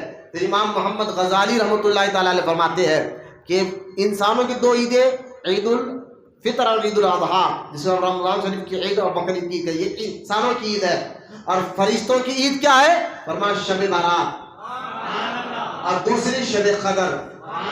تو میں نے کہا اچھا یہ فرشتوں والی آج کی رات عید ہے فرشتوں کی، بولے محبت سے سبحان اللہ، آج کی رات عید ہے فرشتوں کی۔ اب فرشتوں سے ہر وقت ہمارا مقابلہ ہے بھائی، یعنی ہمیں مقابلے سے مراد معاذ اللہ لڑنا نہیں ہے، مقابلے سے مراد ہمارا رابطہ ہوتے رہتا ہے فرشتوں سے۔ اب دیکھیے کیسا، دو کھانوں پر کرامین کاتبین، بولو میں یہاں بیٹھے ہمیشہ، سیدھے ہاتھ والا لکھ رہا ہے، دائیں ہاتھ والا لکھ رہا ہے، یہ والا نیکیاں لکھے گا، یہ والا گناہ لکھے گا، ہر ایک کے ساتھ ہے یہاں فرشتے، ٹھیک ہے۔ پھر اللہ تعالیٰ مسلمانوں کے خاص اور اہل ایمان کی حفاظت کے لیے کان اور ناک منہ میں کوئی جانور نہ، یہاں بھی فرشتے رکھے۔ اب دیکھیں فرشتے کا ساتھ ہمارا کہاں کا ہوتا ہے، ہم درود پڑھتے ہیں، ہمارے درود سے جیسا درود ہم پڑھتے ہیں نا، تو درود کے جیسے ہی ان لبوں کے ہونٹوں پر فرشتہ ہوتا ہے اور درود کو فوراً لے کر اللہ کی بارگاہ میں پہنچ جاتا ہے۔ اب یہاں فرشتے، یہاں فرشتے، یہاں فرشتے، یہاں فرشتے، اب آگے بڑھے، اگر کوئی آیت الکرسی پڑھ لے اور گھر سے نکلے تو سامنے 40,000، دائیں 40,000، بائیں 40,000، پیچھے 40,000 فرشتوں کی حفاظت میں آپ رہیں گے جا کے آنے تک۔ یہاں بھی فرشتے، بولے ہاں۔ اب مسجد میں آؤ تو فرشتے، خبر میں مرنے کے بعد آنے والے بھی فرشتے ہیں، خبر میں جانے کے بعد نکیرین آئیں گے نا، آپ سے تو سوال کریں گے تیرا رب کون ہے، تیرا دین کیا ہے، تیرا نبی کون ہے، لہذا سوال کرنے والے بھی فرشتے ہیں۔ تو آج یاد رکھے یہ عید فرشتوں کی رات ہے، یعنی آج کی رات فرشتوں کی عید کی رات ہے، تو اگر ہم آج کی رات جاگ رہے ہیں، فرشتے تو کہیں گے یہ تو اپنا ہے، پہچانیں گے یہ تو اپنا ہے، غدار نہیں عاشق رسول ہے، بولے محبت سے سبحان اللہ۔ کون اٹھنے جانے والوں کو مت دیکھیں، خدا کے واسطے تھوڑی میری ایک محنت پر آپ غور فرمائیں، غور سے۔ اب یہاں تو چل رہا ہے نا، لیکن غور سے پاک کی، جب میں نے یہ کتاب غنیت طالب علم پڑھی، بہت لاکھ میں نے اللہ کا شکر ادا کرا۔ فرمایا اعلیٰ حضرت کا وہ شعر میرے ذہن میں گھسا، کیسی آقاؤں کا بندہ ہوں میں تو رضا، کیسی آقاؤں کا بندہ ہوں میں تو رضا، بول بالے میرے سرکاروں کے ہیں۔ اب بندہ کہہ دیا تو آپ پریشان نہ ہو جائے، بندہ تو ہم اللہ کے، غوث اعظم کے بندے کیسے ہو گئے، غریب نواز کے بندے کہاں سے ہو گئے بھائی؟ وسوسے ڈالنے والا کوئی بول، حضرت تو بیان اچھا کر رہے تھے، ہر چیز کی دلائل دے رہے تھے، لیکن بندہ کہہ دیا، بندہ کیسے قوم کا بندہ، غوث پاک کا بندہ، غریب نواز کی بندہ کہہ دیا، بندہ تو اللہ کے بندے آپ کو کہہ سکتا ہے۔ اور اعلیٰ حضرت کا یہ شعر ہے، اور اعلیٰ حضرت کا ہر شعر کو نا قرآن حدیث کی ترجمانی ہوتی ہے، تو بندے سے مراد غلام ہوتا ہے، اور یہاں ہم غلام کے، یہاں بندے سے مراد غلام کے لے رہے ہیں کہ ہم غوث پاک کی در کے غلام ہیں۔ اعلیٰ حضرت فرماتے ہیں کیسے آقاؤں کا بندہ ہوں میں تو رضا، بول والے میرے سرکاروں کے ہیں۔ اب دیکھیں یہ غوث پاک فرماتے ہیں شب بارات کا ایک معنی بیزار کی بھی ہے، یعنی آزادی کی بھی، آزادی کی۔ بولے کیا؟ بولے بیزار ہو جانا، تو فرمایا کیسے؟ اب غوث پاک فرماتے ہیں ایک بدبخت لوگوں کو اللہ تعالیٰ بدبخت لوگوں سے اللہ بیزار ہو جاتا ہے، چھوڑو یہ بدبخت ہے۔ شب بارات کا معنی غوث اعظم بتا رہے ہیں، بدبخت لوگوں سے اللہ بیزار ہو جاتا ہے۔ بیزار سے مراد یہ نہیں کہ اللہ بیزار ہونے سے پاک، غوث اعظم سمجھاتا ہے اللہ ان کے حال پہ چھوڑ دیتا ہے، چھوڑو یہ بدبخت ہے ہمیشہ بھر کے لیے۔ تو اللہ تعالیٰ آج کی رات جو نہیں جاگ رہا، یعنی آج کی رات کے بارے میں حدیث میں کہاں ہے، حدیث میں کہاں ہے، ہم نہیں جاگتے، ہم شب بارات کیوں مانے؟ تو کہنا تیرے سے اللہ جو ہے نا تیرے کو در سے نکال چکا ہے، اور معلوم کیا ہوئے در سے نکلے ہوئے لوگ ہیں، اس لیے در پھر رہے ہے نا۔ اب دیکھیں غوث اعظم فرماتے ہیں کہ اللہ تعالیٰ بدبخت لوگوں سے بیزار ہوتے ہیں اور دور ہو جاتے ہیں، اور فرماتے ہیں اولیاء اللہ، دوسرا معنی اولیاء اللہ کو اللہ تعالیٰ ہمیشہ بھر کے لیے ذلت اور گمراہی سے محفوظ کر دیتا ہے۔ بولے محبت سے سبحان اللہ۔ ذلت اور گمراہی سے اللہ تعالیٰ محفوظ کر دیتا ہے۔ آج کی رات پتا کیا چلا؟ دیکھیں شب بارات اصل میں آج کی رات توبہ والی رات ہے۔ اصل میں بندہ توبہ کرے اللہ کی بارگاہ میں، اپنے گناہوں کی مغفرت مانگے، بخشش مانگے۔ لیکن میں آپ کو بتانا یہ چاہتا ہوں توبہ تو کبھی بھی ہم کر سکتے ہیں، اللہ کی جب تک قیامت نہیں آئے گی، جب تک توبہ کا دروازہ کھلا ہے، جب تک توبہ کا دروازہ، سب مل کر، جب تک توبہ کا دروازہ کھلا ہے، جب تک قیامت نہیں آئے گی۔ لیکن میرے یہ رات کی خاصیت دیکھیں آپ کہ اس رات کو اللہ تعالیٰ نے شب بارات عطا فرمایا۔ یہ وہ رات ہے جس رات کو خود اللہ پاک پہلے آسمان پر تجلی فرما کر ندا کرتا ہے۔ یوں تو رب جو ہے نا اللہ تعالیٰ رات کے آخری حصے میں اللہ کی رحمت روزانہ نیچے آتی ہے۔ لیکن میں پھر کہہ رہا ہوں اللہ نیچے دائیں بائیں آنے سے پاک ہے، لیکن آپ کو سمجھانے کے لیے کہہ رہا ہوں، اس لیے بزرگان دین تہجد کبھی نہیں چھوڑتے۔ کیوں کہ تہجد کے وقت دعائیں ضرور قبول ہوتی ہے۔ رات کے آدھا حصہ ختم ہونے کے بعد اس کی رحمت بہت قریب ہو جاتی ہے، جو دعا مانگو قبول ہوتی ہے۔ لیکن اللہ جانتا تھا، عالم الغیب ہے نا، اللہ عالم الغیب ہے، ہر چیز کا جاننے والا ہے۔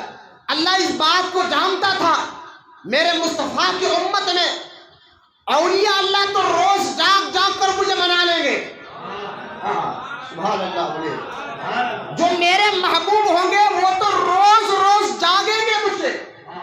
قرآن میں آیا ہے اللہ خود فرماتا ہے کچھ ایسے میرے بندے ہیں جو راتوں میں اٹھ کر رو کے منا لیتے ہیں، بولو نا سبحان اللہ، رو کے منا لیں گے، یہ تو ہے میرا محبوب۔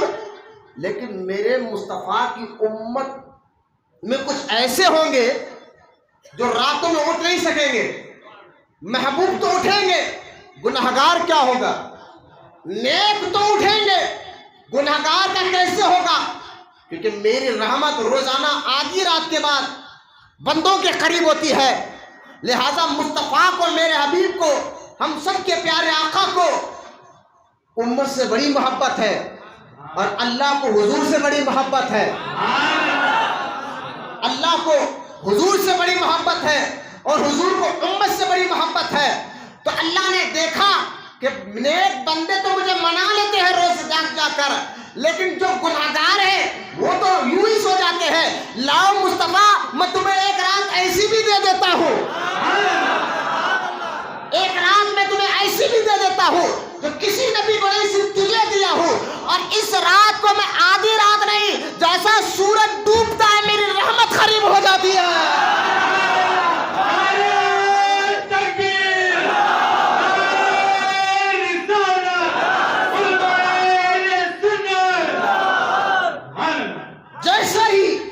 جیسا ہی رات سورج ڈوبے فوراً اللہ کی رحمت قریب ہو جاتی ہے.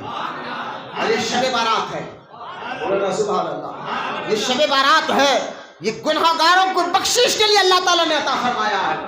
نیک تو منا ہی لیتے اللہ کو، یہ آپ جیسے مجھ جیسے گناہگاروں کے لیے رات دی گئی ہے تاکہ بندہ فوراً سورج ڈوبتے اللہ کی رحمت قریب ہو جائے اور بندہ بخشش مانگے رب سے، مغفرت مانگے رب سے، گناہوں سے توبہ مانگے. اچھا یہاں ایک بات ہے کہ لوگ کو یہ تو معلوم ہے کہ آج کی رات شب بارات ہے اور آج بخشش والی رات ہے. اب ہمارا طریقہ کیا ہے معلوم ہے کہ ہم بولے ہاں بھائی توبہ کی رات ہے. رکھیے یہ حدیث ایک بات ہے کہ آج کی رات حضور قبرستان گئے آدھی رات کو. کب گئے؟ آدھی رات کو گئے. تو آدھی رات کو قبرستان جانا یہ حضور کی سنت ہے. اور آج کی رات ہم مغرب کے ساتھ چلے جاتے ہیں، وہ جو مغرب کی نماز کے ساتھ جاتے ہیں ان کو بھی برا نہیں مناؤ، لیکن آدھی رات کو جانا چاہیے. ایک بار. اور دوسرا ایک روایت میں آتا ہے عبداللہ بن عباس کہتے ہیں شب برات کو خاص طور پر اللہ روحوں کو اجازت دیتا ہے وہ خبروں سے نکل کر اپنے چاہنے والے یعنی اپنے باپ کی روح ہے، ماں کی روح ہے، وہ گھروں پر آتی ہے روح آ کر کہتی ہے اللہ کے نام پر، یعنی اللہ کے لیے ہمارے نام کے لیے کچھ نکالو. اور جو خیرات کرتے ہیں اللہ کی رضا کے لیے، اللہ میرے مرحوم ماں کو ثواب پہنچے، میرے مرحوم باپ کو ثواب پہنچے، میرے مرحوم بھائی کو ثواب پہنچے، تو وہ ثواب فوراً ان کو مل جاتا ہے اور وہ روح ان گھر والوں کے لیے دعائیں دیتے ہوئے چلے جاتی ہے. یہ شب بارات کے لیے ہے. دیکھیے کون اٹھ رہا جا رہا ہے، میری بات کو غور فرمائیں. میں یہ کہنا چاہتا ہوں اب شب بارات میں روح گھروں پر آتی ہے. روایت ملتی ہے، حدیث پاک میں آتا ہے. عبداللہ بن عباس کہتے ہیں اس لیے آج کی رات مرحومین کو یاد کرو، ان کے لیے خیر خیرات کرو. الحمدللہ یہ رواج ہمارے پاس ہے. آج اگر اس رواج سے دور ہے تو یہی دو ٹانگ کا جانور مر کے مردود فاتحہ نہ درود. مجھے ایک بات بتائے ایمانداری سے، سورہ یاسین بہت سے بندے پڑھتے ہیں، کبھی سورہ یاسین کا ترجمہ پڑھ کر دیکھیں. سورہ یاسین میں اللہ فرماتا ہے کہ کافر آ کر حضور سے بحث کر رہے ہیں. کون؟ کافر آ کر حضور سے کہہ رہے ہیں کس بات پر بحث کر رہے جانتے آپ سنیں تو آپ کو بولیں گے واہ. اس دور میں حضور سے کافر بحث کر رہے تھے، تعجب کر رہے تھے. آج کے دور میں وہی بات پر وہابی بحث کر رہا سنیوں سے. ہاں لیکن مسکرائے، لیکن بات بھی سچے میں کہنا کیا چاہتا ہوں اور بالکل اتھینٹک بات ہے. کافر جب حضور نے فرمایا، بھائی حضور دین میں سمجھا رہے تھے نا، جب حضور نے یہ بات کہی کہ تم مرو گے، مرنے کے بعد تمہارا حساب کتاب ہوگا، تم قبر میں جاؤ گے، نیک ہو تو ثواب ملے گا، راحت ملے گی، اگر گناہگار ہے تو عذاب ہوگا. اب کافر آگے آئے، آ کے حضور سے بحث کرے، مر گیا بات ختم. یہ بولے نا جو وہابیا، مر گئے بات ختم. کافر یہی بولتے تھے مر گئے بات ختم، مرنے کے بعد قبر میں عذاب ہوگا، ثواب ملے گا، ہم نہیں مانتے. یہ کون کہہ رہے تھے؟ کافر. مرنے کے بعد قبر میں عذاب ہوگا، یہ ثواب ملے گا، مردے کو سکون ملے گا. یعنی مردہ دیکھتا تھا، وہ کہنے لگے کافر بحث کرے، ارے مردہ مرے آدمی دیکھتا کہاں سے، سنتا کہاں سے، مر گیا بات ختم. مردہ ہے وہ تو مر گیا بات ختم کرو، وہ نہ دیکھتا نہ سنتا. یہ کافر کہہ رہے تھے حضور کو. حضور صلی اللہ علیہ وسلم نہیں، مرنے کے بعد جب تم اپنے میتوں کو قبر میں دفناتے ہو نا، تو تمہارے مرنے کے بعد تو تم اپنی میت کو اپنے گھر والوں کو قبر میں دفنا کر باہر نکلتے ہو تو تمہارے جوتوں کی آواز ہی مرحوم سنتا ہے. میں نے کہا وہابیوں مر گئے، مرنے کے بعد جو ہے سنتے نہیں دیکھتے نہیں، یہ عقیدہ تو مشرکوں کا تھا اور یہ عقیدہ دینے والے اسلام ہے جو مرحوم دیکھتا بھی اور سنتا بھی. عقیدہ دیا ہی اسلام نے ہے. اللہ کرے آپ کو سمجھ میں کہنا کیا چاہتا ہوں. میں کہنا یہ چاہ رہا ہوں یہ مشرکوں والا عقیدہ تھا کہ مردہ دیکھتا نہیں سنتا نہیں، اور شروع سے اہل ایمان کا عقیدہ ہے کہ مردہ دیکھتا بھی ہے، بولے نا دیکھتا بھی ہے. اور کس کا عقیدہ شروع سے؟ یہ شروع سے مسلمانوں کا ساتھ. حضور نے قرآن میں بحث ہوئی اسی بات پر نہ سورہ یاسین میں ہے. آج مجھے بتائے حدیث پاک کے جامع ترمذی میں سرکار نے فرمایا تم اپنے قبرستان میں جاؤ تو کیا کرو، تو جب قبرستان میں جاؤ تو کہو السلام علیکم یا اہل القبور. سلام کرے گا حکم ہے نہیں ہے؟ ہم مجھے بتاؤ سلام زندوں کو کرتے یا مردوں کو کرتے ہے نا؟ سلام میں نے کہا تھوڑا لاجک اپنے دماغ میں لائیے. ان لوگوں کی باتوں میں آتے درگاہ میں جا رہے ہیں لوگ مردے ہیں دیکھتے نہیں سنتے نہیں. اب آپ عام سنی تو پریشان ہوتا ہوں ہم بس صحیح درگاہ والے جو مردہ ہے ماشاء اللہ سنتے نہیں دیکھتے نہیں. میں نے کہا عام مردے سے مرتے رہے بھائی، قبر میں جانے کے بعد ان کی طاقت اور بڑھ جاتی ہے. اب مجھے بتائیے ایک 5 کلومیٹر پر پھیلا ہوا ایک قبرستان ہے، مثال دے رہا ہوں میں آپ کو، ہے ایسے حیدرآباد میں ایسے قبرستان بڑے بڑے قبرستان ہیں. اب دروازے کی گیٹ کے پاس آپ کھڑ کر سلام کر رہے ہیں. حضور نے یہ تو نہیں کہا کہ ہر خبر کے پاس جا کے السلام علیکم نہیں، آپ گیٹ کے پاس کہو السلام علیکم یا اہل القبور المؤمنین. اب 5 کلومیٹر تک قبرستان پھیلا ہوا ہے تو جو گیٹ کے پاس جو پہلی خبر ہے وہ بھی سن رہا ہے، جو آخری دیوار میں قبرستان ہے وہ بھی سن رہا ہے. میں نے کہا بے جب اس قبرستان میں آخری میں کون سونے والا، اللہ کرے بات سمجھ گیا، آخری میں سونے والا سن لے. اچھا مجھے ایک بات بتایا، اس قبرستان میں شرابی بھی ہے، بے نمازی بھی ہے، زانی بھی ہے، اللہ سب کی مغفرت فرمائے. اگر ایمان سلامت لے کر گیا لیکن اس قبرستان میں ہر ایک قسم کا نمازی بھی ہے، بے نمازی بھی ہے، شرابی بھی ہے، زانی بھی ہے، سب کی ہے لیکن سنتے سب ہے.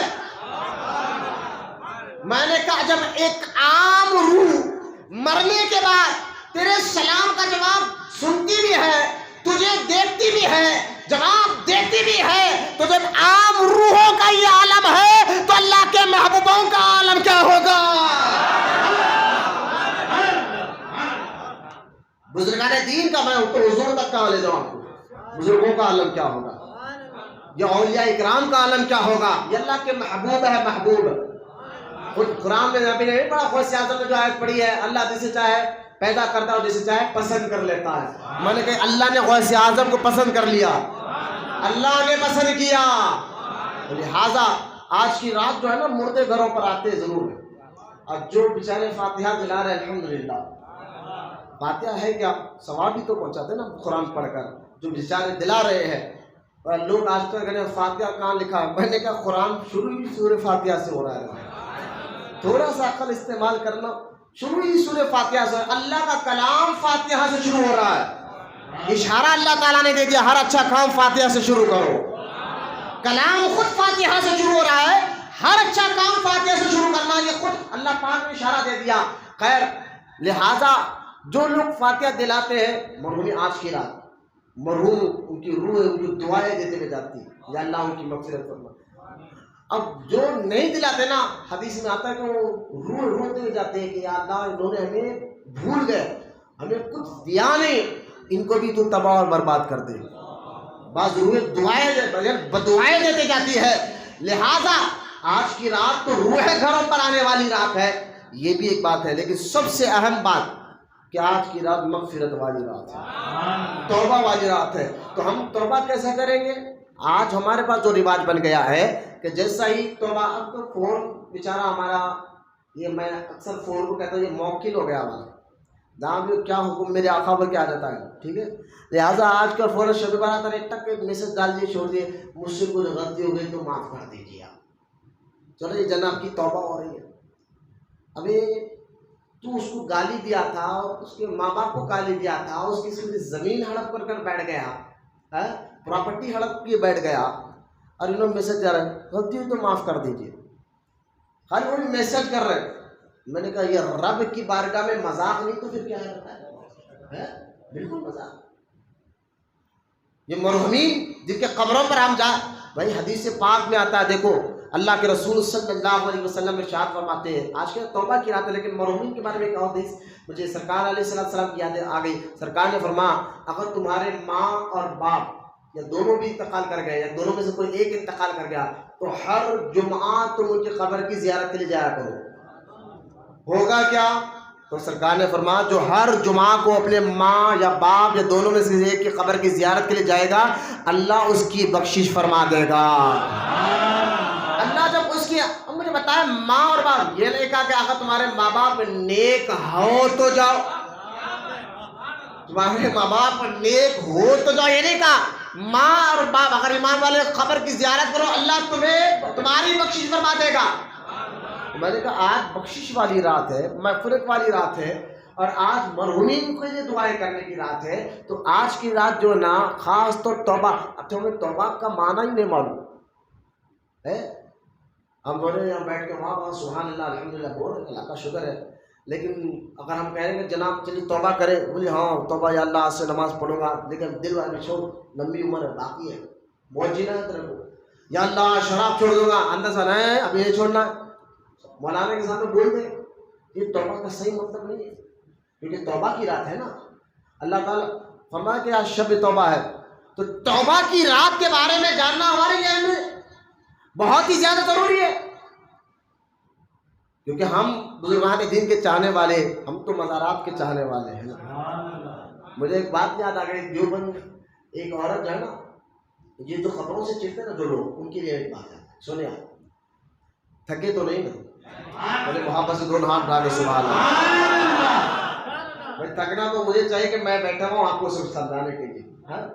اب مجھے ایک بات بتائے کہ جو خبروں سے چڑھتے ہیں نا، میں ایک مثال دے رہا ہوں، ایک لطیفہ مجھے یاد آ گیا تاکہ آپ بات سمجھ میں کہنا کیا چاہتا ہوں. ایک عورت سے کسی نے منہ کالا کر لیا، غور سے سنیں، اب میں یہاں بیٹھ کر کچھ بات ہی دین کی کر رہا ہوں، آپ یہ کیا آپ نے کہا، میں کہہ رہا ہوں سنیں میری بات کو. بچہ پیدا ہو گیا، اب جب بچہ پیدا ہو گیا تو وہ عورت اس کو دھوکہ دے کے بھاگ گیا، انہیں نکاح بھی نہیں کرا تھا، ویسی تھا اور پریشان ہو گئے. بچے کو پالو کیسے، ہو رہا ہے نا آج کل تو کتنے واقعے بتاؤ. تو خیر وہ عورت پریشان ہوگی بچوں کو پالوں کہاں سے. اب جب بچوں کو پالوں کہاں سے، بڑا ٹینشن اس کو ہو گیا کہ محلے والے کیا کہیں گے، کس کا بچہ تو جواب کیا دو گے، رشتے دار کیا. اب یہ سوچ کے اس نے کیا کیا، ایک کام کریں گے اس کو اچھا مفتی بنا دیں گے. چلو بچے کو تھوڑا بڑا ہوا، دیوبند وہابیوں کے مدرسے میں بھیج دیا.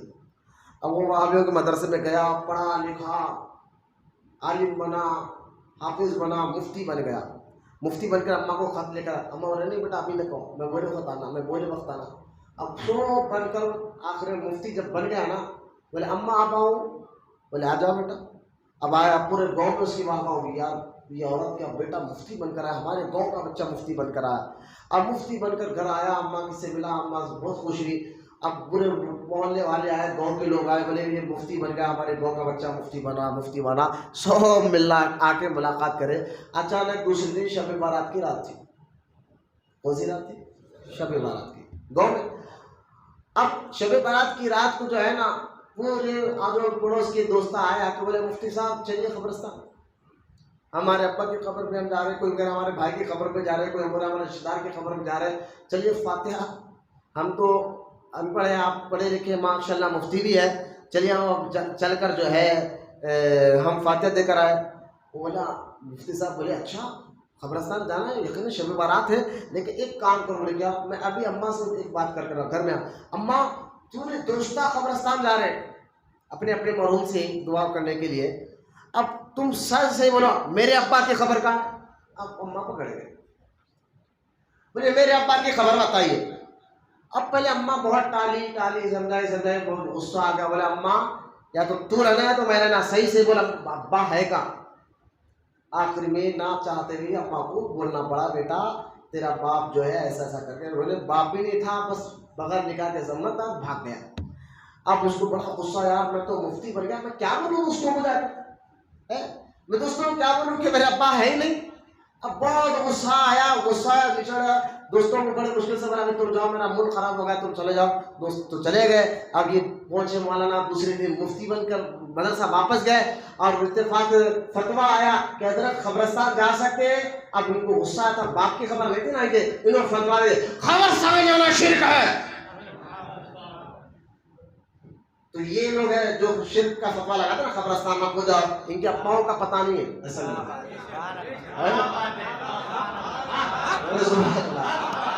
اصل میں. لیکن میں ستانے چلانے کے لیے نہیں کہہ رہا ہوں، حدیث میں بتا سکتا ہوں. سرکار نے فرمایا میری نافرمانی یعنی گستاخی یا تو حرامی کرے گا، یا تو زانی کرے گا، یا تو وہ کرے گا جس سے کوئی باپ کا پتہ نہ ہو. ہم اپنے ماں باپ کے حلال اولاد ہیں، اس بات کا ثبوت یہ ہے کہ ہم عاشق رسول ہیں.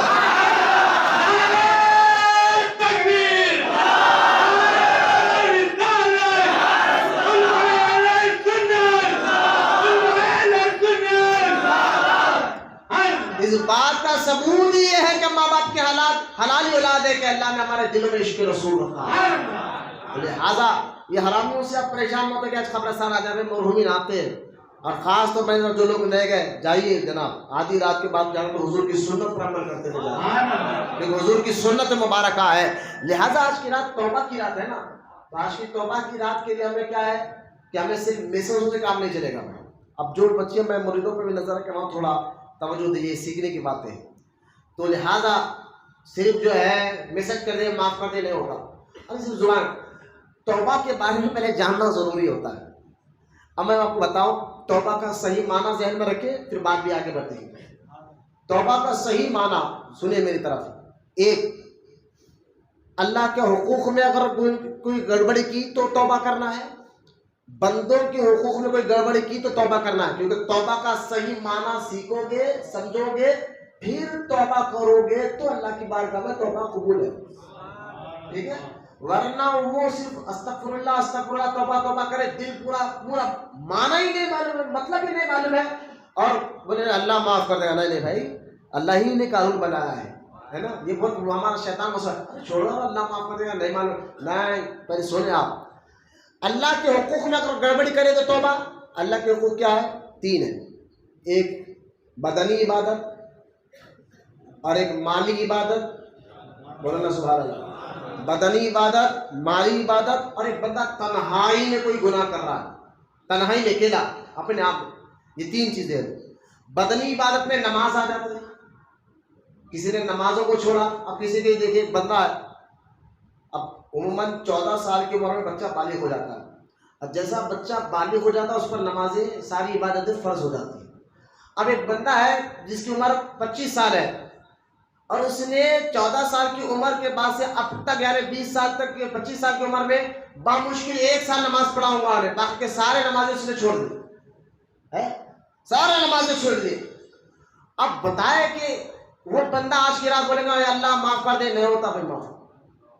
اب معافی کیا ہے میں بتا. آج کل وہ کچھ عورتیں بھی جو ہے نا میسج لا کے ہوتے ہیں حضرت آج کی رات وہ قضائے عمری کی نیت کر 4 رکعت پڑھ لو تو پورے سالوں کی نماز معاف ہوا جی کہتے نا. واہ واہ بھائی واہ، عجیب منطق ہو گیا لوگوں کی.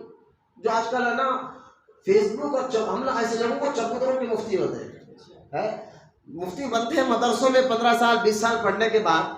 ابھی تو چبوتروں پہ اگر فیس بک پہ انٹرنیٹ پہ دیکھ کے میسج آ شیئر کرو کیا قضائے عمری کی نماز، قضائے عمری کی نماز. اگر آپ میں سے کسی نے بھی یہ میسج شیئر کیا توبہ کرے. ایسی کوئی نماز ہے ہی نہیں. پہلے قضائے عمری کا مطلب یہ ہے کہ 5 مثال دے رہا ہوں 5 سال کے اوپر نمازیں ہیں تو یہ 5 سال کی نمازوں کا قضا کرنا آپ کے لیے ضروری ہوتا ہے. اور جس کے نماز فرض نمازیں باقی ہے، یہی مسئلہ غور سے سنیں آپ، جس کے فرض نمازیں باقی ہے ان کی نفل نماز اللہ کی بارگاہ میں قبول نہیں ہوتی. آج کا بالکل عجیب دین نہیں سیکھے نا، معاملہ عجیب ہو گیا. اللہ معاف کر دے گا، نہیں، اللہ ہی نے قانون بنایا. لہذا بدنی عبادت میں نماز آتی ہے.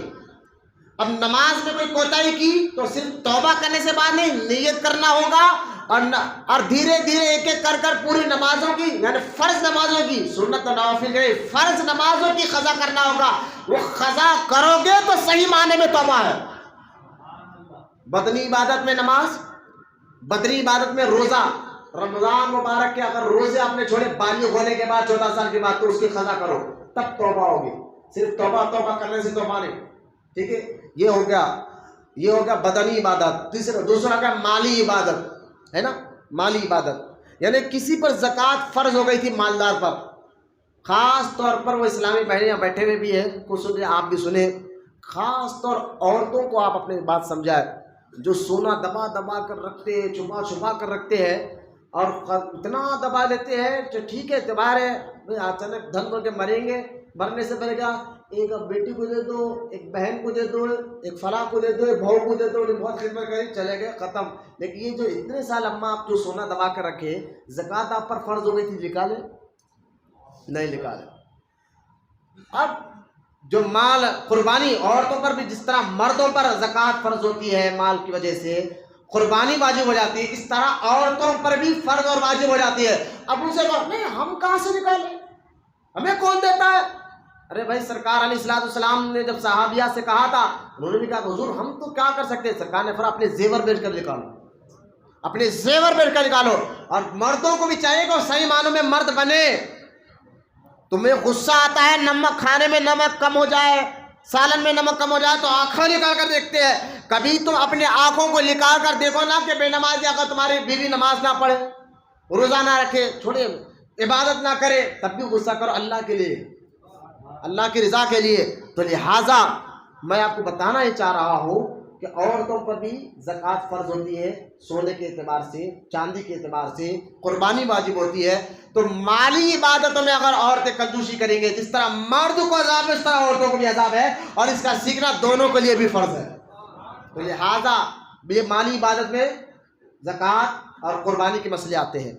اور جو ہے اور ایک جو اللہ کا حقوق میں ہے کہ تنہائی میں بندہ گناہ کرے، یہ اللہ کی مرضی معاف کرے. اب یہ حقوق، یہ تین حقوق رب کے ہیں. کس کے ہیں؟ اللہ نے ہم پر حق رکھے ہیں، یہ بندوں پر اللہ نے حق رکھے. کس نے؟ سمجھے؟ اللہ نے رکھے ہیں. یہ تو بات ہو گئی. اب دوسرا آ گیا ہے بندوں کے حقوق. توبہ کیا ہے میں بتا رہا ہوں آپ کو. ایک بندے کے حقوق ایک ہے جسمانی، روحانی اور مالی. کسی کو آپ گالی دیے، کسی کو مارا، اور آج کی رات اس کو مار دیا نہا کے بلا وجہ، کیونکہ وجہ نہیں کہ مار دیا آپ نے، اور بلا وجہ اس کو مار کر میسج کر رہے معاف کر دو. نہیں، جب تک آپ اس کو جا کے کہیں گے بھائی میں نے تجھے بلا وجہ کے مارا تھا، آج شب برات کی رات ہے، توبہ قبول ہونے کی رات ہے، لیکن جب تک تو معاف نہیں کرے گا اللہ بھی معاف نہیں کرے گا. لہٰذا اپنے آپ کو ذلیل کرے، اس کے سامنے بیٹھ کے کہے یا تو مجھے بھی مار لے، اپنا بدلہ لے، تاکہ تو اگر معاف کرے گا اللہ بھی معاف فرمائے گا. جب تک یہ بندہ معاف نہیں کرے گا اللہ بھی معاف. بلا وجہ کی بات کر رہا ہوں میں، اور بھی اس کی وجہ. اور دیکھیں کسی کو گالی دے دی، روحانی تکلیف پہنچا کسی بندے کو، تو جب تک وہ آپ اس سے معافی نہیں مانگے، گالی دے رہے، اور کسی کے مال ہڑپ کر لیا. آج کے کئی ایسے خود میں پرسنل جانتا ہوں کچھ مردوں کو جو اپنے بہنوں کی پراپرٹی کا حصہ کھا گئے، اپنے بھائیوں کے پراپرٹی کا حصہ کھا گئے، پھر وہ غوث پاک کی 11ویں کر رہے، 21 دیکھ لگا رہے. بہن رو رہی میرے حصہ دے رہے، بھائی رو رہا نہیں. تو غوث پاک کی 11ویں کے نعرہ، جبکہ فرض میں کوتاہی ہو رہی ہے، پہلی سب میں نماز پڑھے جناب، لیکن بھائی رو رہا کہ میرا حصہ کھا کر بیٹھ گیا، پیسہ کھا کر بیٹھ گیا. کسی پڑوس رو رہا میری زمین کھا کر بیٹھ گیا. زمینوں کے جو لینڈ گرابر لوگ ہوتے ہیں، زمین لوگوں کا پیسہ کھا کر بیٹھ کر مسجدوں میں تعاون کرنا، درگاہوں میں تعاون کرنا، 11ویں میں تعاون کرنا. خدا کی عزت و جلال کی قسم ممبر پر بیٹھ کر کہہ رہا ہوں، آپ کا کوئی عمل اللہ کی بارگاہ میں قبول نہیں ہوگا جب تک آپ اس مالدار کا مال ادا نہیں کریں گے. تب تک نہ تمہاری عبادت قبول ہوگی اور نہ تب تک تمہاری توبہ قبول ہوگی اللہ کی بارگاہ میں. صرف میسج کرنے سے توبہ قبول نہیں ہوتی. آپ جس کا مال ہڑپا ہے اس کا مال واپس کرو، جس کی زمین ہڑپی ہے اس کی زمین واپس کرو. نہاق کے کسی کا مال ہڑپا ہے تو واپس کرو، نہاق کے کسی کو گالی دی تو اس سے معافی مانگو، بلا وجہ کسی کو مارا ہے تو اس سے معافی مانگو، وہ معاف کرے گا. ایک بار میں اللہ اپنے حقوق معاف کر سکتا ہے، ایک بار میں اللہ اپنے حقوق، اگر کوئی بے نمازی چاہے تو اللہ معاف کر سکتا ہے، اس کی مرضی. اگر کوئی بندہ کوئی روزہ لگے، یہ اللہ کا حقوق آپ نے ادا نہیں کیا، اس کی مرضی معاف کر سکتا ہے. لیکن بندوں کا حق دبا کر تم اگر فاتحہ دلا رہے ہو، درگاہوں میں چادریں چڑھا رہے ہو، اور بندوں کو چھوڑا ہے، بیوی رو رہی، پڑوسی بھوکا ہے، دوست کسی کو قرضہ دینا ہے اور یہ جناب چلے نیاز کرنے کے واسطے 4 بکرے لے کر. ارے بھائی کس کا قرضہ دینا ہے پہلے قرضہ دے، ورنہ وہاں صاحب مزار جو قبروں میں آرام کرنے وہ بھی راضی نہیں ہوتے تجھ سے، تیری نیاز سے، تیرے کاموں سے. یہ کون سا اسلام تم نے سیکھا ہے کہ نیاز کر دو تو پریشانی حل ہو جائے گی؟ صاحب مزار تو الٹا جلال میں آ جائیں گے. ارے فلاں دوست کے تو ہزاروں روپے قرضہ دینا ہے اور وہ قرضہ چھوڑ کر 4 بکرے لے کر میرے آستانے بھی آ رہا ہے. ارے ایسے بدبختوں سے نہ اللہ راضی ہوتے ہیں، نہ رسول راضی ہوتے ہیں، نہ صاحب مزار راضی ہوتے ہیں. خدا کے واسطے اپنی عبادتوں کو سیکھ کر عمل کرے، دکھا دیکھی میں نہ جائے. خدا کے واسطے اپنے عمل کو سنوارے. تو توبہ کا صحیح معنی کہ یہ ہے کہ اگر کسی کا مال لوٹا ہے تو مال واپس کرے، کسی کو گالی دی ہے تو اس سے معافی مانگے، کسی کو مارا ہے تو اس کے سامنے اپنے آپ کو پیش کر دے کہ بھائی میں نے تجھے بلا وجہ مارا تھا. تب تک آپ پیش نہیں کریں گے تب تک آپ کی توبہ قبول. یہ ہے صحیح توبہ کے معنی. توبہ کے 3 شرطیں. ایک پہلی شرط سنیں آپ، غلطی کو غلطی ماننا. توبہ کیسے بنی ہے؟ پہلی شرط کیا ہے؟ اب صحیح توبہ، خالی استغفار آپ 1000 بار پڑھ لیں لیکن آپ کی توبہ قبول نہیں ہوگی جب تک یہ 3 شرطیں آپ کے ذہن میں نہ ہو، 3 خیال آپ کے نیت نہ ہو. پہلی شرط ہے کہ غلطی کو غلطی ماننا ہے نا. یہاں ہماری گڑبڑی کرو، فیس بک پر فیک اکاؤنٹ بنائیں گے لڑکیوں کے نام پر، ہے گناہ ہے رے بھائی. نہیں چھوڑو، بولا چلتے رہتا، یہ سب چلتا ہمارے پاس. چیٹنگ کر رہے رات بھر بیٹھ کر، ادھر اماں پریشان، بابا پریشان، آپ دیکھ رہے دروازوں کا. اب بچہ گھر کو آتا، جب بچہ کہاں تھا آنٹی سے بات کر رہے، پوری رات چلے جا رہی نوجوان بچوں کی. آج جو خاص طور مسلمانوں کی بات کر رہا ہوں کہ پولیس والوں کو بھی چبوترا مشن کرنا پڑ رہا ہے، نوجوان تو نوجوان بوڑھے بھی چبوتروں پر. صحابہ حضور کی بارگاہ میں آئے، جب حضور نے فرمایا کہ چبوتروں پر مت بیٹھو، یہ یہودیوں کا طریقہ ہے. سرکار نے فرمایا یہودیوں کا طریقہ ہے. کچھ صحابہ حضور کی بارگاہ میں آئے، کہا یا رسول اللہ رات میں کام کر کر ہم کچھ وقت چوستے پر بیٹھ جاتے چبوتروں پر، ہم کیا کریں، ہمیں عادت ہے. اللہ کے رسول نے فرمایا اگر بیٹھنا چاہتے ہو تو اس کا حق ادا کرو، اس کا حق ادا کرو. صحابہ نے پوچھا اس کا حق کیا ہے؟ تو سرکار نے فرمایا اگر تم چبوتر پر بیٹھ رہے ہو تو پہلا ہر آنے جانے والے کو سلام کرو. سبحان اللہ. ہم ہر آنے جانے والوں کو دیکھتے ہیں، انہیں وہ ہے، انہیں وہ ہے، انہیں وہ ہے، پوری سی جنم کنڈی یہ جناب لے کے بیٹھتے ہیں. گھر میں تو کچھ کام ہوتا نہیں، نماز پہ یہ پڑھتے نہیں، یہ کام پہ جاتے نہیں، نواب کی طرح بیٹھے نا. انہیں یہ ہے ابا ایسے تھے، دادا ایسے تھے، چچا ایسے تھے، خالہ ایسے تھے، پھوپھی ایسے تھے، ساروں کے غیبت. اب دیکھیں بزرگان دین، اگر کوئی بزرگوں کے پاس آیا، خواجہ حسن بصری کے پاس کسی نے ایک شخص آیا تو حضور ایک بندہ آپ کے بارے میں یہ کہہ رہا تھا. اچھا. آپ نے فوراً کچھ کھجوریں لی اور لے کے کہا اس کو دے دے. بولے کہا حضور یہ کیا ہے؟ بولے اس کو دے دے. بولے کہا یہ لیجیے. کیوں؟ بولے حضور اس لیے دے کہ جو میرے بارے میں غیر غلط باتیں کہیں نا، غیبت جو کی ہے، اس کے سارے نیکیاں اللہ نے میرے نام عمل میں ڈال دیے. اب لہٰذا سارے نیکیاں تو میرے پاس آ گئے، لہٰذا اتنا بھلا انسان ہے، سارے میری غیبت کر کے نیکیاں میرے کو دے دیا، لہٰذا یہ لے. تو تھوڑا یعنی عقل آنے کے لیے فرمائیے تھوڑا کھجور کھا لے. اس نے توبہ کی حضور آج کے بعد کسی غیبت نہ کروں گا. پہلے یہ لوگ ہے، ہمارے پاس نیکیاں ہوتی کہاں ہے پہلے بتا. نیکی کا صحیح معنی ہمارے کو نہیں معلوم ہے، وہ بھی آدھی رات کو غیبتیں کر کے نکال دے رہے چبوتروں پر بیٹھ کر. تو خیر سرکار نے فرمایا پہلا حق یہ ہے چبوتروں پر بیٹھنے والوں کو سلام کیا کرو. اس کا مطلب یہ نہیں کہ آدھی رات تک بیٹھو، کچھ دیر کے لیے جو بیٹھو ان کے لیے کہا جائے. اس کا مطلب یہ نہ سمجھے کہ آدھی رات 2 3 بجے رات تک ہم بیٹھے رہیں گے نا، وہ تو سختی سے منع ہے. رات بنائی اللہ تعالیٰ نے آرام کے لیے، ہے نا. جو آج ہمارا سسٹم جو آؤٹ ہو گیا نا، آج کل حیدرآباد میں گیسز پرابلم، نوجوان بچہ ہے گیسز پرابلم، ہارٹ اٹیک آ رہا ہے. وجہ کیا ہے؟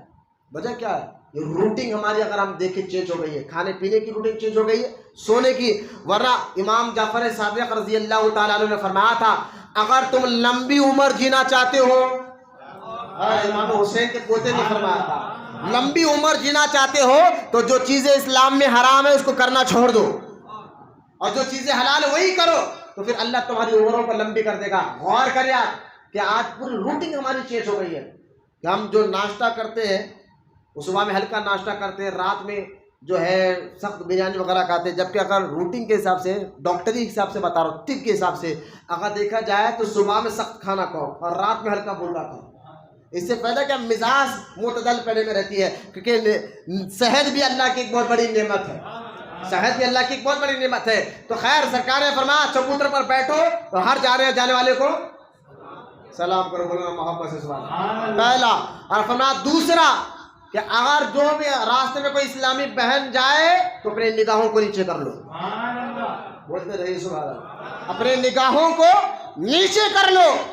اور تیسرا فرمایا راستے میں اگر کوئی تکلیف دہ چیز گر جائے اس کو ہٹا دو تاکہ کوئی راستہ چلنے والوں کو تکلیف نہ پہنچے.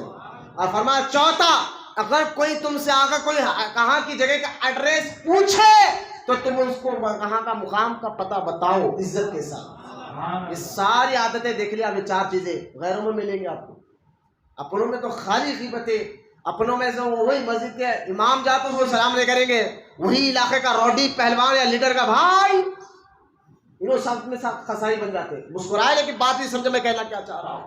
آج جن کو اللہ نے عزت دی ان کی عزت ہم نہیں کر رہے ہیں، اس لیے ہم ذلیل ہو رہے ہیں غیروں کے سامنے. جن کو اللہ نے عزت دی ان کو عزت دیا کرو، پھر اللہ تمہاری عزت کو بھی بلند فرمائے گا. تو خیر توبہ کے تو 3 شرطوں میں کیا؟ غلطی کو غلطی ماننا پہلی شرط ہے.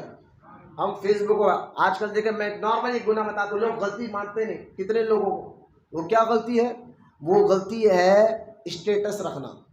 ٹھیک ہے، اسٹیٹس رکھتے کیا ہے جناب؟ بولے گانا رکھ رہے، چلتا دنیا کر رہے فلاں گانا فلاں گانا. بھائی گانا میوزک حرام ہے، سرکار نے منع فرمایا ہے. اب آپ رکھ رہے ہیں، جتنے لوگ دیکھیں گے آپ کا اسٹیٹس فون میں اور اتنے لوگ کو گناہ ان کا پلس ان کا گناہ آپ کو بھی. میں نے کہا کم سے کم غلطی کو غلطی مانو. توبہ کی شرطوں میں پہلی شرط ہے کہ مومن بندہ مسلمان غلطی کو غلطی مانے. یہ کیا پہلی شرط ہے؟ کیا ہے یہ پہلی شرط ہے. جب تک آپ غلطی کو غلطی نہیں مانیں، گناہ کو گناہ نہیں مانیں گے، آپ پھر توبہ قبول نہیں ہوگی. دوسری شرط پھر اس غلطی پر ندامت کرے، یا اللہ مجھ سے غلطی ہوئی کیوں؟ ہو گئی غلطی کو غلطی مان لیا، اب ندامت کرو. دوسری شرط. اور تیسری شرط کہ یا اللہ اب دوبارہ نہیں کروں گا. بولے محبت سے. یہ 3 نیت شرطیں رکھ کر جو بندہ توبہ کرتا ہے وہ اللہ کی بارگاہ میں قبول ہو جاتی ہے. اب لہٰذا نبی کریم آپ توبہ، آج کیا توبہ کی رات ہے، تو سب سے بڑی جگہ جس کے بعد اگر کوئی بندے سے گناہ سرزد ہو جائے تو بندہ جو ہے توبہ کرے آج کی رات. اور سب سے بہترین توبہ کا ذریعہ کسی اللہ کے محبوب بندے کے ذریعے سے کرے، وسیلہ لے کر کرے. کیونکہ خود دیکھیں آپ، صحیح مسلم کی حدیث سنا کر میں بات ختم کر رہا ہوں انشاءاللہ. کافی دیر سے بھی آپ بیٹھے ہوئے ہیں تو اپنے قبرستانوں کو جائے، مرحوموں کی بارگاہ میں دعا کرے، خود کے لیے بھی دعا کرے، توبہ کرے، استغفار پڑھے اور سچے 3 شرطوں کو ذہن میں رکھ کر توبہ کرے. اب دیکھیں حدیث پاک میں آتا ہے سرکار مدینہ، یہ صحیح مسلم کتاب الایمان میں حدیث پاک ہے. صحیح مسلم میں کتاب الایمان اور حدیث نمبر ہے 407. اب یہ حدیث پاک آپ سنیں، جو صحیح مسلم کتاب الایمان حدیث نمبر 407. اب حدیث پاک کیا ہے؟ حضرت عبداللہ بن عمر بن عاص رضی اللہ تعالیٰ فرماتے ہیں کہ ایک دن اللہ کے رسول صلی اللہ علیہ وسلم نے کہا، یا اللہ، اب غور سے سنیں آپ، یا اللہ ابراہیم علیہ السلام جب تیرے نبی ہے، حضور اللہ کو کہہ رہے ہیں، رو رہے حضور، کتنی محبت تھی حضور کو ہم گناہگاروں سے. حضور روتے ہوئے کہہ رہے ہیں، یا اللہ ابراہیم علیہ السلام جو تیرے نبی ہے، ابراہیم علیہ السلام نے اپنی امت کو تیرے حوالے کر دیا. یا اللہ میں نے، ابراہیم علیہ السلام نے کہا، یا اللہ میں نے کو بہت سمجھایا، سمجھتے نہیں، اب یہ تیرے بندے، چاہے بخش دے چاہے عذاب دے، تیری مرضی. یا اللہ ابراہیم نے تیری اور اپنی امت کو تیرے حوالے کر دیا. یا اللہ موسیٰ علیہ السلام نے بھی اپنی امت کو تیرے حوالے کر دیا. موسیٰ علیہ السلام کے دیکھ رہے واقعات کہ کس طرح ان کے امت نے سے دھوکے بازی کی. آخرکار موسیٰ علیہ السلام بھی کہنے لگے، یا اللہ میں نے بڑی محنت کی ان کے پیچھے، لیکن یہ مانتا نہیں ہے. اب یہ تیرے بندے، چاہے تم معاف کر دے چاہے ان پر عذاب دے، میں تیرے حوالے کر رہا ہوں. حضور کہتے ہیں، یا اللہ ابراہیم نے اپنی امت کو تیرے حوالے کر دیا، موسیٰ نے اپنی امت کو تیرے حوالے کر دیا، عیسیٰ علیہ السلام نے اپنی امت کو تیرے حوالے کر دیا، ہر نبی نے اپنی امت کو تیرے حوالے کر دیا. لیکن یا اللہ میں اپنے گناہگار امت کو تیرے حوالے نہیں کروں گا. ارے امت تو بندے تو اسی کے ہیں، لیکن دیکھیں